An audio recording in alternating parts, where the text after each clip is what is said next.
हाय।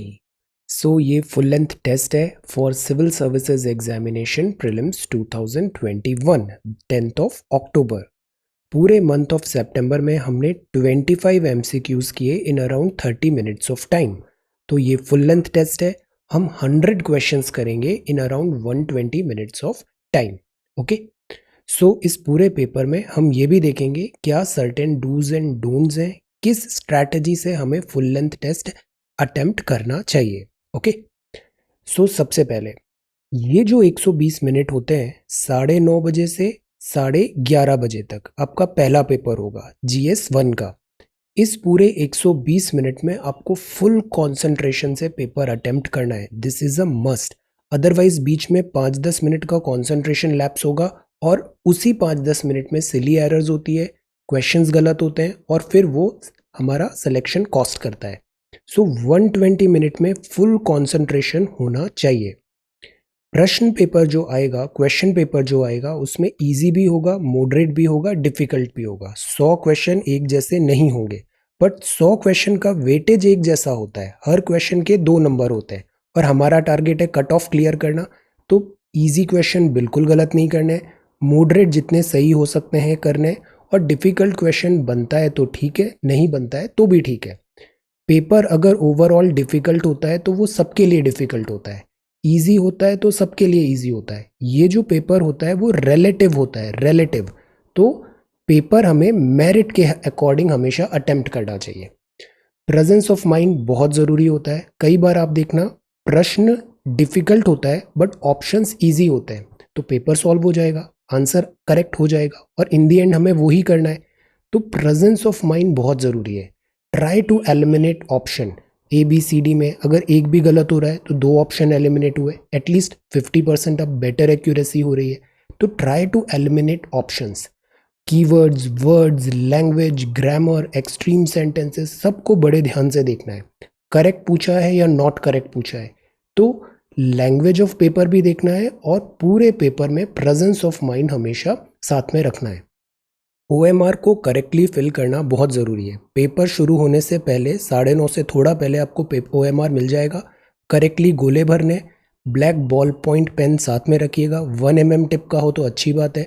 ID cards अपने साथ रखिएगा ताकि बार बार इन्विजिलेटर आपको ईजी हो जाए, वो चीज़ अपने डेस्क पे ऐसे आप रख सकते हो।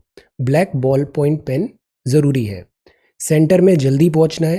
ट्राई कि आपने उसका लोकेशन देख लिया है, मैप देख लिया है, रूट प्लान कर लिया है। ये नहीं कि एन मौके पे पहुंच रहे हैं, उससे क्या होता है कॉन्फिडेंस लो हो जाता है। तो जल्दी पहुंचने की कोशिश करिए। टाइम पे सोना बहुत ज़रूरी है। आज ही से प्रैक्टिस करिए कि आपको सेम पैटर्न फॉलो करना है अगले 3 दिन तक। Sleep on time, sleep on time. अगर सोएंगे अच्छे से तो माइंड तेज चलेगा। स्लीप ऑन टाइम ज़रूरी है। और सबसे इम्पॉर्टेंट चीज़ है बी कॉन्फिडेंट। यकीन मानिए अगर आप आज भी अभी भी ये पेपर लिखेंगे ना तब भी वैसा ही होगा जैसा 10 का होगा। तो ये ऐसे एग्जाम्स नहीं है कि एन मौके पे आपने कुछ बहुत बड़े चेंजेस कर लिए। पढ़ना है बट कॉन्फिडेंट रहना है, कॉन्फिडेंट रहना है। बेसिक बेसिक चीज़ें इस 2-3 दिनों में रिवाइज करिए और कॉन्फिडेंस लूज़ नहीं करना है। अगर आप कॉन्फिडेंटली एग्जाम हॉल में एंटर करेंगे, अपनी आधी बैटल तो वहीं पे जीत लिए। It really works. So be confident. Okay. तो ये सब तो हुई ज्ञान की बातें। अब हम चालू करते हैं पेपर अटेम्प्ट करना। तो इस पूरे पेपर को हम फ्लो में अटेम्प्ट करेंगे, question number 1 to question number 100 तक। ये आपका भी टेस्ट है। इस पूरे 2 घंटे देखते हैं आप अपना कॉन्सेंट्रेशन मेंटेन कर पाते हो या नहीं। कॉन्सेंट्रेशन लैप्स होगा, एनर्जी ड्रेन होगी, सवाल गलत होने चालू हो जाएंगे। So concentration is very very important. Okay. So let us begin. Try to solve this paper along with me. बीच बीच में मैं आपको टिप्स ट्रिक्स जो भी डूज एंड डोंट्स हैं वो बताता चलूँगा। Okay. Consider the following green house gases. बड़ा आसान सवाल है, ग्रीन हाउस गैसेस का सवाल है। मीथेन, CO2, नाइट्रस ऑक्साइड और chlorofluorocarbon. Arrange the relative contribution of the above greenhouse gases to total global warming in ascending order. तो पहले तो हमें असेंडिंग ऑर्डर में करना है, फिर रिलेटिव कंट्रीब्यूशन बताना है इन ग्रीन हाउस गैसेस का ग्लोबल वार्मिंग में। अब देखो ग्रीन हाउस गैस टॉपिक तो इजी था बट यहाँ पे थोड़ी कॉम्प्लेक्सिटी आ गई। एनीवे आगे देखते हैं। तो ये कुछ ऑप्शंस हैं। अब हमें पता है ग्रीन हाउस गैसेस तो ये सारी हैं और ये सारा एनवायरनमेंट, ग्लोबल क्लाइमेट वार्मिंग भी कर रही है। Let us try to think, जो CO2 है, हम सारा फोकस CO2 पे ही क्यों रखते हैं? कार्बन डाइऑक्साइड पे ही सारा फोकस होता है। अभी जैसे किगाली भी हुआ, हाइड्रोफ्लोरोकार्बन्स के लिए था। वी ऑलवेज ट्राई कि CO2 कम करें किसी तरह। तो यहाँ एग्रीगेट पूछा था, रिलेटिव कंट्रीब्यूशन, मतलब CO2 सबसे ज़्यादा कंट्रीब्यूट कर रही होगी ग्रीन हाउस गैस इमिशन में, दैट इज़ वाई पहले हम टारगेट CO2 को कर रहे हैं। तो असेंडिंग ऑर्डर है, आखिर में 2 आना चाहिए था, सी में 2 आता है। तो इसका आंसर क्या होगा? इसका आंसर सी होगा। अब ये तो हमने तिकड़म से कर दिया, बट अगर हमें करेक्ट चीज़ पता होती तो वो एनी डे बेटर ही होता। जैसे नाइट्रस ऑक्साइड का C% है, CFC का 14% है, मीथेन का 20% है, और CO2 60% कॉन्ट्रीब्यूट कर रही है ग्रीन हाउस गैसेज में।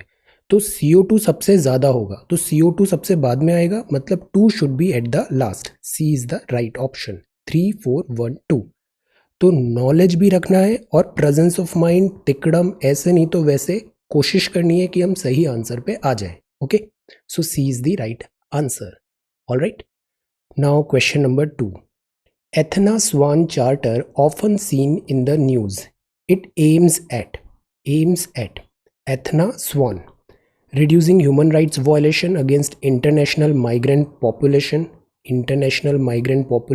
human rights, promoting gender equity in science, technology, engineering, mathematics and medicine field, STEM, promoting global piece by calling for a nuclear weapon free world. ये थोड़ा far fetched नहीं लग रहा पढ़ने से कि न्यूक्लियर वेपन फ्री वर्ल्ड बनाएंगे? US, America, Russia कभी मानेगा? नहीं मानेगा।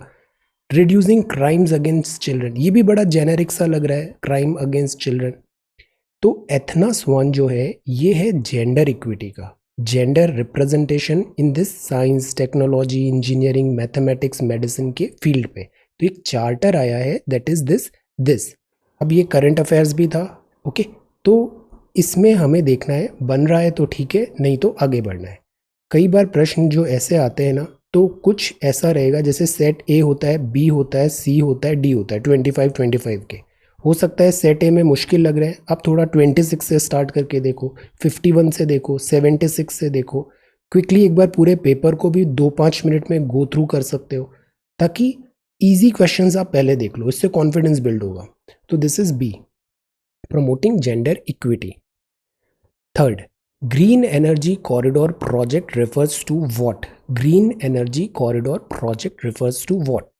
Electrification of dedicated freight corridor in India. Dedicated freight corridor का इलेक्ट्रिफिकेशन करना है। Development of industrial corridor using only green energy, केवल ग्रीन एनर्जी से इंडस्ट्री कॉरिडोर बनाएंगे। ऐसा होना चाहिए क्या? लॉजिकली नहीं लग रहा। हम इंडस्ट्रियल कॉरिडोर ऐसे ही बना ले, वो बहुत बड़ी बात है। Only green energy, no. Synchronization of renewable electricity with conventional power grids. This looks good. Corridors on wasteland cultivating green energy fuels. ये भी मतलब प्रैक्टिकल आज की डेट में wasteland cultivating green energy fuels ऐसे कॉरिडोर बनाएंगे। So the right answer here is this, C.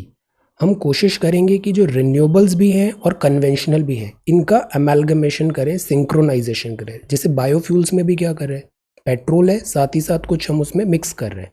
Synchronisation of renewable electricity with conventional power grids. So the right answer here is C. तो देखा ना, कुछ आसान होंगे, कुछ मुश्किल होंगे, तो पैनिक नहीं करना है। पूरा 100 के 100 क्वेश्चन है, सब 2 नंबर के ही है। Okay, according to the constitution of India, which of the following are fundamental for the governance of the country. अब ये पॉलिटी का सवाल है, पॉलिटी के सवाल गलत नहीं करने हैं, ये लो हैंगिंग फ्रूट्स होते हैं। According to the constitution of India, fundamental क्या है गवर्नेंस में? तो राइट्स हुए, राइट्स तो नागरिक को होते हैं, ड्यूटीज़ भी नागरिक की होती है। DPSP ज़रूर स्टेट को बोला जाता है कि ऐसे ऐसे गवर्नेंस करना है। Fundamental rights and fundamental duties दोनों ही लिख दिया, तो नो, ये भी गलत, ये भी गलत, ये भी गलत। This is true. इनको बोला ही जाता है इंस्ट्रूमेंट ऑफ इंस्ट्रक्शंस। ओके, तो अपना ये सवाल सही हो गया, C. So the right answer here is C. Every question carries equal marks. Understand. Which of the following consumer rights have been defined as consumer protection act 2019? इस type के सवाल बड़े आ रहे हैं पिछले 2-3 साल में। कंज्यूमर प्रोटेक्शन एक्ट में कौन कौन से राइट्स दिए गए हैं? Safety, privacy, reject, select the correct answer using the code given below. अब हमने कोई प्रोडक्ट खरीदा तो कंपनी तो उसका प्रचार करती है कि ये लोग हमारे प्रोडक्ट यूज़ कर रहे हैं एट्सेट्रा, तो वहाँ पे प्राइवेसी होगी क्या? कंज्यूमर प्रोटेक्शन एक्ट 2019 में प्राइवेसी। अब बात आती है सेफ्टी, तो सेफ्टी तो ऐसी चीज़ है जो होना ही चाहिए। आप कोई भी प्रोडक्ट खरीद रहे हो तो कंज्यूमर का राइट है कि वो सेफ हो उसके लिए, तो इस चीज़ से तो कॉम्प्रोमाइज़ नहीं कर सकते। पर वन सब जगह दिया हुआ है, तो राइट टू प्राइवेसी होगा क्या? No, in fact companies right to privacy इस एक्ट में नहीं है। राइट टू रिजेक्ट भी नहीं है। यहाँ जो करेक्ट आंसर होगा वो होगा right to safety only, right to safety only. So the right answer here is A. Consumer की जो सेफ्टी है वो पैरामाउंट है, प्राइवेसी का नहीं है यहाँ पे, और रिजेक्ट, राइट टू रिजेक्ट भी नहीं है। 2019 जो है वो ये छह चीज़ें बोलता है। राइट टू सेफ्टी होना चाहिए, राइट टू बी इन्फॉर्म्ड कि क्या है, तभी इंग्रेडिएंट्स वो लिखते हैं कि इसमें क्या क्या मिला है। राइट टू चूज, हमें ऑप्शन है चूज करने का। Right to be heard, redressal, कोई कंप्लेन है तो रेड्रेसल, और कंज्यूमर एजुकेशन भी है। तो safety, inform, choose, heard, redressal and consumer education. Okay, तो this is consumer protection act 2019, right to safety. अब नेक्स्ट पे आते हैं। अब ये बड़ा सिटर आ गया। Rukmini Devi Arundale is often associated with what? Kathak, Kuchipudi, Bharatanatyam, Odissi. तो ये तो सबको ही पता है कि रुक्मणी देवी जी जो है she is associated with Bharatanatyam. ये जो 8 क्लासिकल डांस फॉर्म्स है इंपॉर्टेंट है। रुक्मणी देवी अरुंडेल, भरतनाट्यम। अब दूसरा सवाल आ गया। With the reference to educational institutions during rule in India consider the following pairs. History, Sanskrit college Banaras क्या विलियम जोन्स ने बनाया था? कैलकाटा मदरसा क्या वॉरेन हेस्टिंग्स ने बनाया था? फोर्ट विलियम कॉलेज क्या आर्थर वेलेस्ली ने बनाया था? आपको बताना है करेक्ट क्या है। सी, जो कैलकाटा मदरसा है ये तो डेफिनेटली वॉरेन हेस्टिंग का काम है। वॉरेन हेस्टिंग्स ने यहाँ पे एस्टैब्लिश किया था ताकि वो जो लोकल कल्चर है उसको समझ पाए, सीख पाए। ब्रिटिश की पॉलिसी थी। संस्कृत कॉलेज बनारस में क्या विलियम जोन्स था? फोर्ट विलियम कॉलेज क्या वेलेस्ली था? वेलेस्ली तो था, बट ये ऑर्थर वेलेस्ली था या फिर रिचर्ड वेलेस्ली था भाई? So the right answer here is B. केवल 2 करेक्ट है।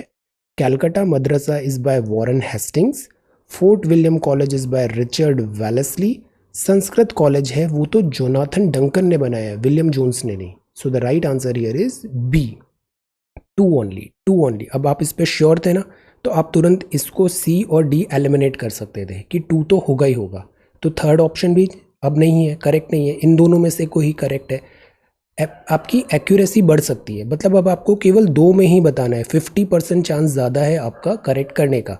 तो जब फर्स्ट गो में आप जाते हो ना, तो इसमें ऐसे स्टार वगैरह मार्क कर लिया करो कि जिसको बाद में अटेम्प्ट करना है। बाद में देखना है अगर कम अटेम्प्ट हो रहा है, कम पेपर बन रहा है, तो बाद में मैं रिस्क लूँगा। तो उस रिस्क वाले फेज में मैं ये वाले क्वेश्चंस भी रिस्क लेके टिक करूँगा, या तो ए या तो बी। लेट अस सी, चांस लेंगे, बट शुरुआत में नहीं, बाद में। तो इसमें आप ऐसे एस्ट्रिक भी मार्क कर सकते हो। So the right answer here is this 2 only. अब ये है consider the following statements. Under article 142 the supreme court has the power to review any of its judgment और orders. Article 137 provides a unique power to the Supreme Court to do complete justice between the parties. तो इन दोनों में से correct क्या है? हम अक्सर देखते हैं ना, सुप्रीम कोर्ट ने कंप्लीट जस्टिस करने के लिए कोई ऑर्डर, कोई डिक्री पास किया है, तो क्या वो 142 होता है या 137 होता है? तो ये जो कंप्लीट जस्टिस की बातें होती है ना सुप्रीम कोर्ट, ये 142 होता है, 137 नहीं। और जो 137 है वो ये होता है, रिव्यू कर सकती है एनी ऑफ इट्स जजमेंट और ऑर्डर, बिकॉज सुप्रीम कोर्ट खुद को सेल्फ करेक्ट भी करती है, सेल्फ करेक्ट करती है। So the right answer here is D. Correct क्या है? ये भी गलत है, ये भी गलत है। आर्टिकल 137 ये बोलता है, आर्टिकल 142 ये बोलता है। Okay, so the right answer here is D. Polity का देखा जाए ना, तो सबसे बेटर एक्यूरेसी पॉलिटी में आती है। अब जैसे ये सवाल है, सिटर आ गया, Nasha Mukt Bharat annual action plan 2020-21 has been launched recently by. अब ये जो प्लान होगा ना, ये वो लॉन्च करेगा जिसका मैंडेट भी इससे मिलता जुलता है।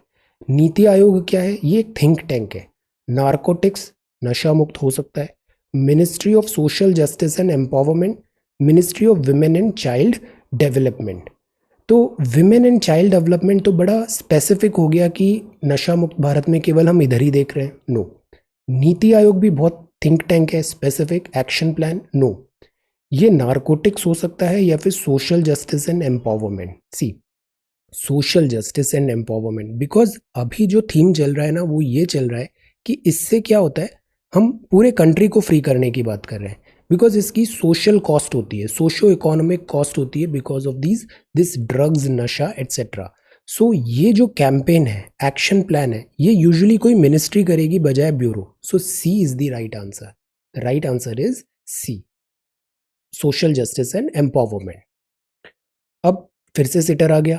मरीच sometimes seen in the news, it is laser system है, सेल्फ प्रोपेल्ड हॉविट्जर है, एडवांस्ड टॉर्पीडो डिफेंस सिस्टम है, स्क्वाड ऑटोमेटिक वेपन है। तो what is this Maareech? Defence में ये साल भर बड़े न्यूज में रहा है कि मारीच क्या है। तो मारीच बेसिकली एक टॉर्पीडो है। टॉर्पीडो जैसे सबमरीन में अंदर रहता है, जाता है और शिप्स को डिस्ट्रॉय कर देता है। तो ये एडवांस्ड टॉर्पीडो डिफेंस सिस्टम है। Maareech is defence system. जैसे अभी S-400 मिसाइल डिफेंस सिस्टम भी आ रहा है, वो भी इंपॉर्टेंट है। So this is torpedo defence system. Okay, अब देखिए 10 सवाल हो गए हैं। कॉन्सेंट्रेशन लैप्स भी हो सकता है, फोकस रहना है। जिसने 120 मिनट फुल कॉन्सेंट्रेशन से पेपर कर लिया उसके ऑटोमेटिकली चांसेस ज़्यादा हैं सिलेक्शन होने के। Concentration is the key. Vinayak Savarkar, ये एक इंडियन इंडिपेंडेंस एक्टिविस्ट है, पॉलिटिशियन है। He was associated with which of the following organisation, political party. तो सावरकर जी किस किस से एसोसिएटेड थे? अब यहाँ पे एसोसिएटेड लिखा है, मतलब वो फाउंडर भी हो सकते हैं, हो सकता है वो मेंबर भी है। Associated. Mitra Shakti, young India society, young Bengal movement. अब यंग बंगाल मूवमेंट तो हमें पता है डेरोजियन थे, तो यंग बंगाल मूवमेंट नहीं होगा। ये गलत, ये गलत। एक्यूरेसी बढ़ गई ना, अब 50% हो गया, दो ही ऑप्शन बचे हैं। मित्र शक्ति है या मित्र मेला है? वो मित्र मेला है, मित्र शक्ति नहीं है, मित्र शक्ति नहीं है, this is Mitra Mela. So the right answer here is B. केवल यंग इंडिया सोसाइटी से सावरकर जी एसोसिएटेड है, मित्र मेला से वो जरूर एसोसिएटेड थे, बट दिस इज शक्ति। और Young Bengal Movement is by Derozians. So the right answer here is B. गोले कैसे भरने? आप टाइम ले सकते हो, या तो साइमल्टेनियसली भरते जाओ, बट कई बार क्या होता है जब अपन रिविजिट करते हैं ना, तो हमें लगता है आंसर अलग हो सकता है, हम सेकंड थॉट देते हैं किसी प्रश्न में। तो एडवाइस ये हो सकती है कि आप थोड़ा गैप ले लो 30 मिनट का, या शुरू के 1 आवर आप पेपर अटेम्प्ट करने में ही लगा दो। जीएस पेपर अटेम्प्ट करने में ज़्यादा टाइम लगता नहीं है, बनता है नहीं बनता है आगे बढ़ो। वन आवर में, 1 आवर से ज़्यादा नहीं, पर 1 आवर में पेपर अटेम्प्ट कर लो पूरा, फिर गोले भरना चालू कर दो। जो श्योर शॉट है उनको पहले भर दो, तो इससे गलती भी नहीं होगी। थिंक वहाँ पे जो आपको सूटेबल लगे। बट OMR में गोले भरना बहुत इंपॉर्टेंट चीज़ है, ये क्राइम है, गलत गोले नहीं भरने। 12th, with reference to forest rights act 2006, इसका भी अमेंडमेंट भी आया है। Which of the following is the designated authority to initiate process for determining the nature and extent of individual forest rights और community forest rights? तो इसमें क्या पूछा है, कौन सी बॉडी होगी जो डिसाइड करेगी, कौन सी अथॉरिटी होगी जो इनिशिएट करेगी डिटरमाइन करने का इंडिविजुअल फॉरेस्ट राइट और कम्युनिटी फॉरेस्ट राइट का? तो ये फॉरेस्ट राइट एक्ट है। फॉरेस्ट मतलब एकदम ट्राइबल एरिया भी हो सकता है, वहाँ पे हमें ग्रास रूट पे डेमोक्रेसी भी चाहिए। तो think Forrest right act, because जो सोसाइटी है वो फॉरेस्ट पे, माइनर फॉरेस्ट प्रोड्यूस पे हो सकता है, इकोनॉमिकली डिपेंडेंट हो। तो क्या ये गवर्नर का होगा? तो ये तो टॉप डाउन हो गया। Tribal advisory council, autonomous district council, या फिर वहाँ की ग्राम सभा। तो हम पढ़ते हैं ना पंचायती राज इंस्टीट्यूशंस, फिर हम पढ़ते हैं पेसा। तो वहाँ की जो ग्राम सभा है उसी को ये राइट दिया गया है, वो डेजिग्नेटेड अथॉरिटी रहेगी। So the right answer here is D, gram सभा।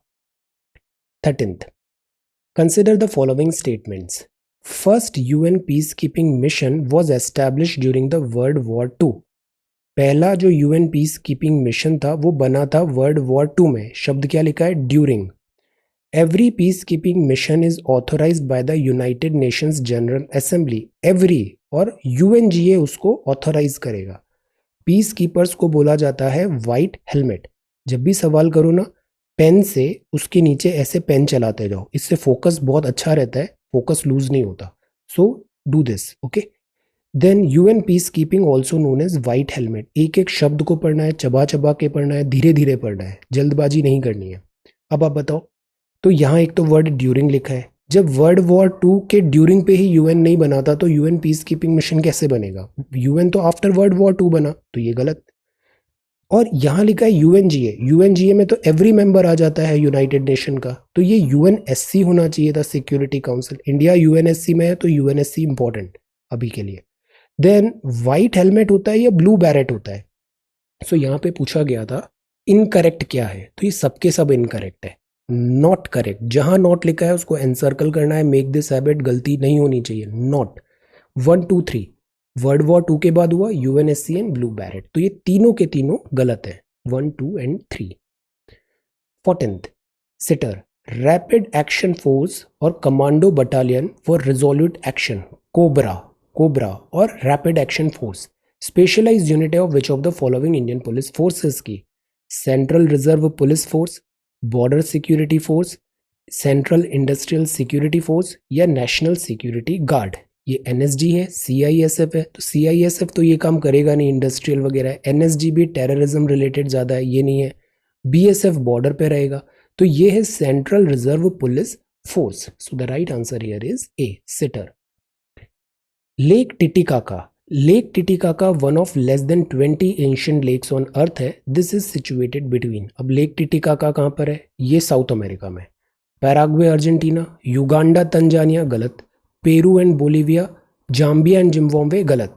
सो इन दोनों में से करेक्ट हो सकता है पैराग्वे और अर्जेंटीना. अर्जेंटीना तो बहुत नीचे की तरफ ऐसे आ जाएगा. ये जो है, ये जो लेक टिटिकाका है, ये होगी पेरू और बोलीविया के बीच में. Peru and Bolivia, not Paraguay and Argentina. So the right answer is C. जैसे कि ये मैप देखिए, ये लेक टिटिकाका है, इधर पेरू है और इधर बोलीविया है. इन दोनों के बीच में लेक टिटिकाका है. एक तो ये वाली लेक सिस्टम इंपॉर्टेंट है, और जो रिफ्ट वैली लेक्स बन रही है अफ्रीका में, यहाँ पे लेक विक्टोरिया, तंगानिका एटसेट्रा, ये लेक्स भी इंपॉर्टेंट है ओके मैपिंग के लिए. So this is Titicaca. 16th, consider the following about the energy and resource institute. TERI. TERI की रिपोर्ट्स बड़ी आती है, कॉमन है. TERI energy and resource institute, ये रिसर्च आर्म है ministry of environment, forest and climate change का, MOEFCC का. एक रिसर्च वर्क करता है टेरी. ऑयल जैपर टेक्नोलॉजी है bio remediation of oily sludge and oil spills was developed by TERI. तो एक ऑयल जैपर टेक्नोलॉजी है जो पानी में ऐसे समुद्र में ऑयल फैल जाता है, उसको ऑयल स्पिल को ठीक करने के लिए, और ये बनाया है टेरी ने. तो इसमें से करेक्ट क्या है? करेक्ट पूछा है. अब ये ऑयल जैपर टेक्नोलॉजी है, ये भी करंट अफेयर्स में पढ़ा है हमने. This is by TERI, bioremediation है. पर जो टेरी है, टेरी कोई MOEFCC की तो आर्म नहीं है स्पेशलाइज्ड, ये एक इंडिपेंडेंट थिंक टैंक है. So the right answer is B. TERI MOEFCC के अंडर वर्क नहीं करता है, TERI is separate. Oil zapper TERI ने बनाया है. So B is right option. अब इकोनॉमिक्स आ गया. इकोनॉमिक्स में कुछ सवाल होंगे जो बेसिक कॉन्सेप्ट्स ऑफ इकोनॉमी पे होंगे, इधर एक्यूरेसी अच्छी आएगी. कुछ होंगे करंट अफेयर्स के होंगे, you have to take chances. और इकोनॉमिक्स में भी ना प्रेजेंस ऑफ माइंड से आप देखो ना तो बड़ा आसान हो जाता है इकोनॉमिक्स के सवाल होना. आपको नहीं आता है तब भी आप करेक्ट कर लोगे. Cess imposed by the central government is a tax on tax. तो सेस क्या है? क्या वो सेंट्रल गवर्नमेंट ही लगाती है? और ये टैक्स ऑन टैक्स है for a specific purpose, levied bye the government for a specific purpose. और जो सर चार्ज है वो टैक्स पे लगा है, charge on the tax already paid, मतलब आपने टैक्स पे कर दिया, उस पर और टैक्स लगा दिया, सर चार्ज. तो करेक्ट क्या है? जो ये है ना पहला स्टेटमेंट, सेस सेंट्रल गवर्नमेंट लगाती है और इसे स्टेट के साथ शेयर भी नहीं करती है, तो दिस इज ट्रू. एक स्पेसिफिक पर्पज के लिए होगा, लाइक क्लीन एनर्जी के लिए हो गया, एजुकेशन के लिए हो गया, लाइक दैट. तो वो एक पर्टिकुलर टारगेट को फुलफिल करने के लिए सेस होता है. ट्रू. सरचार्ज भी टैक्स पे टैक्स है, चार्ज ऑन एनी टैक्स है, charge on any tax on already paid, तो दिस इज ऑल्सो ट्रू. तो दोनों के दोनों ट्रू है. The right answer is C. Okay. 18th, which of the following pairs is are correctly matched. Focus maintain रखिए. उगाडी कर्नाटका, साजिबू चैरोबा मणिपुर, नवरेह तेलंगाना. अब बताओ करेक्टली मैच्ड क्या है। ये आर्ट एंड कल्चर का है, ऐसे सवाल आते हैं। एलिमिनेट करने की कोशिश करिए, इनमें से अगर एक भी कोई आता है ना तो देखिए एलिमिनेट होगा। तो उगाड़ी तो कर्नाटका में होता है, ट्रू। नवरे जो होता है वो साउथ इंडिया का तो है नहीं, नवरे है नॉर्थ इंडिया का। Then this is possible, Manipur हो सकता है, बट वी आर श्योर कि वन का कर्नाटका है। तो वन का कर्नाटका मतलब सी सारे चले गए, तो the right answer is 1 and 2। तो इवन आपको नवरे नहीं पता था but you can say, you can answer कि this is 1 and 2। So never give up. Question कोशिश करो, दिमाग लगाओ, वो सॉल्व होगा कुछ ना कुछ तरीके से। लिमिटेड नॉलेज से भी आप बहुत अच्छा परफॉर्म कर सकते हो। All you have to do is be confident. So this is a. Consider the following statements. Polity आ गया, गलत नहीं होना चाहिए। Granting citizenship is the sole discretion of the union of India and states. तो सिटीजनशिप है वो मतलब डिस्क्रिशन पे रहेगा union of India and states का। 365 है, constitution of India makes it mandatory for the state government to implement the direction of the central government. मतलब article 365 बोलता है कॉन्स्टिट्यूशन का कि स्टेट गवर्नमेंट को हर वो ऑर्डर मानना पड़ेगा जो सेंट्रल गवर्नमेंट ने दिया है, इंप्लीमेंट करना पड़ेगा। Concept of concurrent list is borrowed from Australia's constitution. Concurrent list क्या होती है? जिसमें सेंटर भी लॉ बना सकता है, स्टेट भी लॉ बना सकता है। तो यस, ये तो ऑस्ट्रेलिया से लिया है, दिस इज ट्रू। तो 3 तो होगा ही होगा, तो ये गलत हो गया, सी ऑप्शन गॉन। 365 में ये होता है सेंट्रल गवर्नमेंट के ऑर्डर्स वगैरह इंप्लीमेंट करने होंगे। पहला यूनियन तक तो ठीक था, बट हर राज्य को स्टेट बना सिटीजनशिप का अधिकार कहाँ है? स्टेट भी लिखा था, तो 28 राज्य हैं, no they have got no right, only union of India can make discretion. So the right answer is B. 1 यहाँ से गलत हो जाता, ये भी गया, ये भी गया, सी हमने पहले ही गलत कर लिया था, so B is the right answer. 2 पे श्योर नहीं है बट हम बता सकते हैं B is the right answer. So calculated risk भी लेना है। अब जैसे ये है, इसमें वर्बोसिटी बहुत है, बट अगर आप केयरफुली पढ़ोगे ना तो बड़ा आसान सवाल है ये। A rise in the prices of shares of all companies registered with Bombay stock exchange. सारी कंपनी का बढ़ेगा तभी सेंसेक्स ऊपर जाएगा। A rise in price of shares of all companies registered with national. तो सेंसेक्स एक्चुअली बॉम्बे स्टॉक नहीं है, ये नेशनल स्टॉक एक्सचेंज है।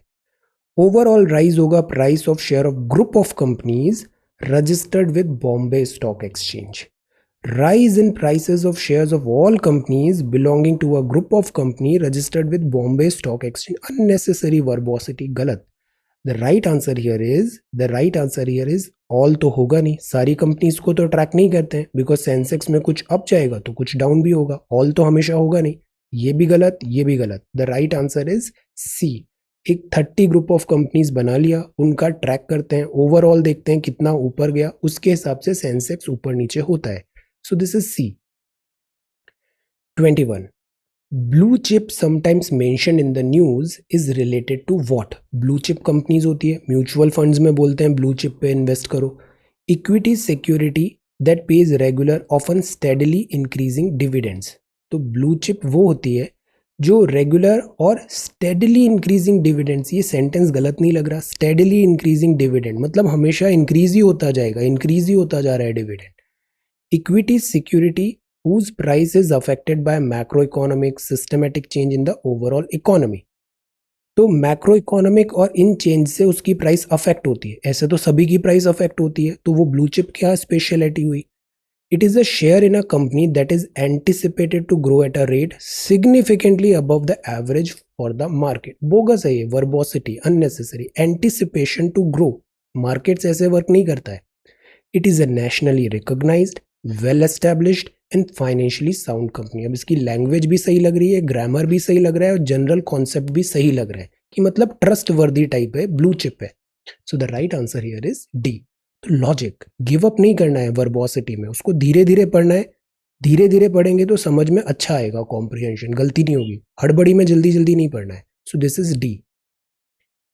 22, ऐसा सवाल पहले भी आया है। If you travel by road from Kalapani to Kottayam, what is the minimum, maximum नहीं, minimum number of states within India through which you can travel including the origin and the destination। अब यहाँ लिखा है origin भी मानना है, destination भी। अब ये दो अलग अलग राज्य हैं तो दो तो पहले ही काउंट कर लो, अब इसके बीच के काउंट करने हैं हमें। एक्सक्लूडिंग होता तो केवल बीच के करते, इन दोनों को काउंट नहीं करते। काला पानी कहाँ है? काला पानी इशू रिमेंबर नेपाल के साथ हो रहा था। कोट्टायम कहाँ पर है? रबर, केरला। तो काला पानी टू कोट्टायम आना है। तो बताइए स्टेट्स कितने होंगे क्विकली। ऐसे ही पहले एक आया था कि नागालैंड से, कोहिमा से हमें यहाँ पे केरला की एक जगह पे आना है, तो मिनिमम कितना होगा। तो आइडिया यहाँ पे वो जानना चाहते हैं आपको इंडिया का मैप पता है स्टेट्स का या नहीं। So the right answer here is B. Right answer is B, 6। जैसे क्विकली ये मैप देखिए, ये उत्तराखंड यहाँ पे काला पानी था, नेपाल के साथ अभी इशू हुआ, तो उत्तराखंड से स्टार्ट किया, यूपी आना ही पड़ेगा, है ना। फिर इसके बाद अपन राजस्थान चले जाते हैं, 2 हो गया। फिर गुजरात चले जाना ही पड़ेगा, 3 हो गया। फिर महाराष्ट्र आ जाते हैं, 4। फिर this is Karnataka. Okay, so the right answer here is not 6, it is 5। अरे नहीं, 6 ही होगा ना। देखो इसको 2 बार काउंट कर रहे हैं ना। उत्तराखंड 1 हो गया, यूपी 2 हो गया, राजस्थान 3 हो गया, गुजरात 4 हो गया, महाराष्ट्र 5 हो गया, कर्नाटका 6, फिर ये 7। ऐसे तो 7 हो गया नहीं। उत्तराखंड से यूपी आते हैं 2, मध्य प्रदेश 3, महाराष्ट्र 4, कर्नाटका 5 और केरला 6। अब सही है। उत्तराखंड से यूपी आओ, यूपी से मध्य प्रदेश आओ, मध्य प्रदेश से महाराष्ट्र, महाराष्ट्र से कर्नाटका, कर्नाटका से केरला। तो 1 2 3 4 5 6, 6 इज द आंसर। सी, आसान सवाल में भी गलतियां हो जाती है, तो प्रेजेंस ऑफ माइंड होना बहुत जरूरी है। B, 6 is the right answer. अब ये जो है सवाल है ना, सब सही करेंगे, और सबने जो सवाल सही किया और आपने गलत किया है ना, तो वो क्राइम है। तो presence of mind is important. 6। अब 23 पे आते हैं अपन। In India the Bharat stage emission standard BSES, अभी हाल ही में BS6 भी आए। Bharat stage emission standards and the timeline for implementation are set by, तो ये कौन सेट करता है? Petroleum and natural gas ministry, heavy industries and public enterprises, new and renewable energy, या MOEFCC। तो भारत स्टेज मतलब फ्यूल का क्या क्वालिटी होगा, इंजन्स का क्या क्वालिटी होगा, एटसेट्रा, पॉल्यूशन कम करना है। भारत स्टेज एमिशन स्टैंडर्ड्स जो है ये नहीं करेगा, बिकॉज इसका फिर ऑटोमोबाइल पे कोई से नहीं है, ये भी नहीं होगा, ये भी नहीं होगा। ओवरऑल जो BSES है वो एनवायरनमेंट कंजर्वेशन के लिए, तो this is by MOEFCC। So the right answer is D. D is the right answer. 24th, which of the following are the special properties of neutrino. ये क्या है? न्यूट्रल है, न्यूट्रिनो है। क्या ये मासलेस होते हैं, इलेक्ट्रिकली न्यूट्रल होते हैं, स्ट्रॉन्ग इंटरेक्शन होता है? तो इलेक्ट्रिकली न्यूट्रल तो होते हैं, तभी तो न्यूट्रिनो है। तो ये गया। ओके, एंड यहाँ पे 1 2 एंड 3 मानते हैं अपन। तो अभी आगे देखते हैं। मासलेस भी होता है, तो यस, न्यूट्रिनोज का वेट बहुत नहीं है, that is massless, true. Electrically neutral भी होते हैं, ट्रू। सो ये 3 होना चाहिए था, 1 2 एंड 3। तो 1 एंड 2 तो हो गया, अब डिसाइड करेंगे थर्ड पे। तो जो न्यूट्रिनो है ना, इसमें वीक इंटरेक्शन होता है बजाय strong interaction. So the right answer here is A. ये एक्चुअली 1 2 एंड 3 होना था, तो this is 1 and 2। A is the right answer. Okay, then तो ये तो हो गया 24th। अब 25th पे आते हैं। Open stubble burning can emits which of the following toxic pollutants in the atmosphere. Open stubble burning, अभी जैसे स्टबल, दिल्ली में स्टबल बर्निंग, तो इससे क्या क्या टॉक्सिक पॉल्यूटेंट निकलेंगे। अब आग लगी है तो उससे रिलेटेड तो सारी चीज़ें पॉल्यूटेंट आ ही जाएगी। स्टबल बर्निंग में कोई स्पेसिफिक थोड़ी है कि केवल मीथेन ही आएगा, आग लग रही है सब कुछ आएगा, मोनोक्साइड भी आएगा, मीथेन भी आएगा, वोलेटाइल ऑर्गेनिक कंपाउंड भी होंगे, बिकॉज स्टबल क्या है, ऑर्गेनिक है। तो ऐसे सवाल में ये तीनों ही करेक्ट होंगे। मीथेन भी होगा, मोनोक्साइड भी होगा, और VOC वोलेटाइल ऑर्गेनिक कंपाउंड भी होगा। तो even if you don't know anything about stubble burning, you can tell कि बर्निंग हो रही है, स्टबल में आग लगी है, तो ये सबके सब वहां पे मिलने चाहिए। सो the right answer here is D. Select the right answer. The right answer is D. तो देखिए 25 क्वेश्चंस हो गए, हमारा 1/4 पेपर हो गया है। अब आप देखो सेम लेवल ऑफ कॉन्सेंट्रेशन है, एनर्जी है, कॉन्फिडेंस है, नहीं है तो उसको लाइए। वरना अब क्या होता है, आधा पेपर होने के बाद गलतियां चालू हो जाती है, वो मिस्टेक्स नहीं करनी है। पूरे 100 के 100 प्रश्न में कॉन्सेंट्रेशन और जोश हाई रहना चाहिए। Consider the following statements about Dibru Saikhowa national park. Dibru Saikhowa national park, हर साल नेशनल पार्क से रिलेटेड एक सवाल आता है। It is located in Arunachal, location पूछा है। The park is bounded by Brahmaputra, Lohit river north में है, और डिब्रू रिवर साउथ में। तो डिब्रू साउथ में, ऊपर ब्रह्मपुत्र और लोहित है और बीच में ये है डिब्रू साइकोवा नेशनल पार्क। अब हमको पूरी लिस्ट पता है नेशनल पार्क की, 106 अभी आज shared in Telegram as well. तो डिब्रू साइकोवा नेशनल पार्क अरुणाचल का नहीं है, ये है असम का। तो पहला ऑप्शन गया। अब ये गया, ये भी गया। ये अटेम्प्ट करना चाहिए बिकॉज अब आपके पास 2 ही बचे हुए, यू कैन टेक चांस। तो ये जो रिवर्स है ना, ये एब्सोल्युटली करेक्टली मैच्ड है। The right answer is A only. Again mistake हुआ ना, यहाँ क्या पूछा था, नॉट करेक्ट पूछा था, नॉट करेक्ट, तो ये तो इनकरेक्ट है। तो ये करेक्ट ऑप्शन होगा यहाँ पे, इनकरेक्ट। तो हैबिट बनाइए, प्रेशर में गलती होती है, जहां नॉट लिखा है उसको तुरंत एनसर्कल करना है, मिस्टेक नहीं होगी। 1 ओनली। ये इनकरेक्ट है because this is Assam, this is true. 27th। अब बात है इंडियन राइनोसोरस की। तो in India rhinos are found in Jaldapara and Gorumara national park. यहाँ ओनली नहीं लिखा हुआ है। फीमेल राइनो के पास हॉर्न होता है, अभी बहुत सारे हॉर्न्स को बर्न भी किया था। Greater one horn rhino vulnerable होता है under the IUCN red list. तो वन हॉर्न जो है वो वल्नरेबल कैटेगरी में है IUCN रेड लिस्ट में, इंडियन वाला राइनो। तो करेक्ट क्या है यहाँ पे, अब सी। राइनोज हमें पता है, काजीरंगा भी पता है, मानस भी पता है, बट यहाँ ओनली तो लिखा नहीं है। तो यस, जल्दापारा में भी राइनो है, गारूमारा नेशनल पार्क वेस्ट बंगाल में भी राइनोज है, तो this is true. Female rhinos के हॉर्न होते हैं, ऐसा कोई स्पेसिफिक नहीं है, जेंडर स्पेसिफिक नहीं है, हॉर्न दोनों के होते हैं। One horn rhinoceros IUCN red list में भी है। So the right answer is C, 1 and 3। ये गलत हो गया, ये ट्रू है, ये ट्रू है। So this is 27। 28। Malathion recently news में, ये क्या है मैलाथियन? एंटीवायरल ड्रग है कुछ कोविड से related, pesticide agriculture, new variety of मेज है प्रोड्यूस्ड फ्रॉम जेनेटिक इंजीनियरिंग, या नन ऑफ द अबव? तो बताइए मैलाथियन क्या है।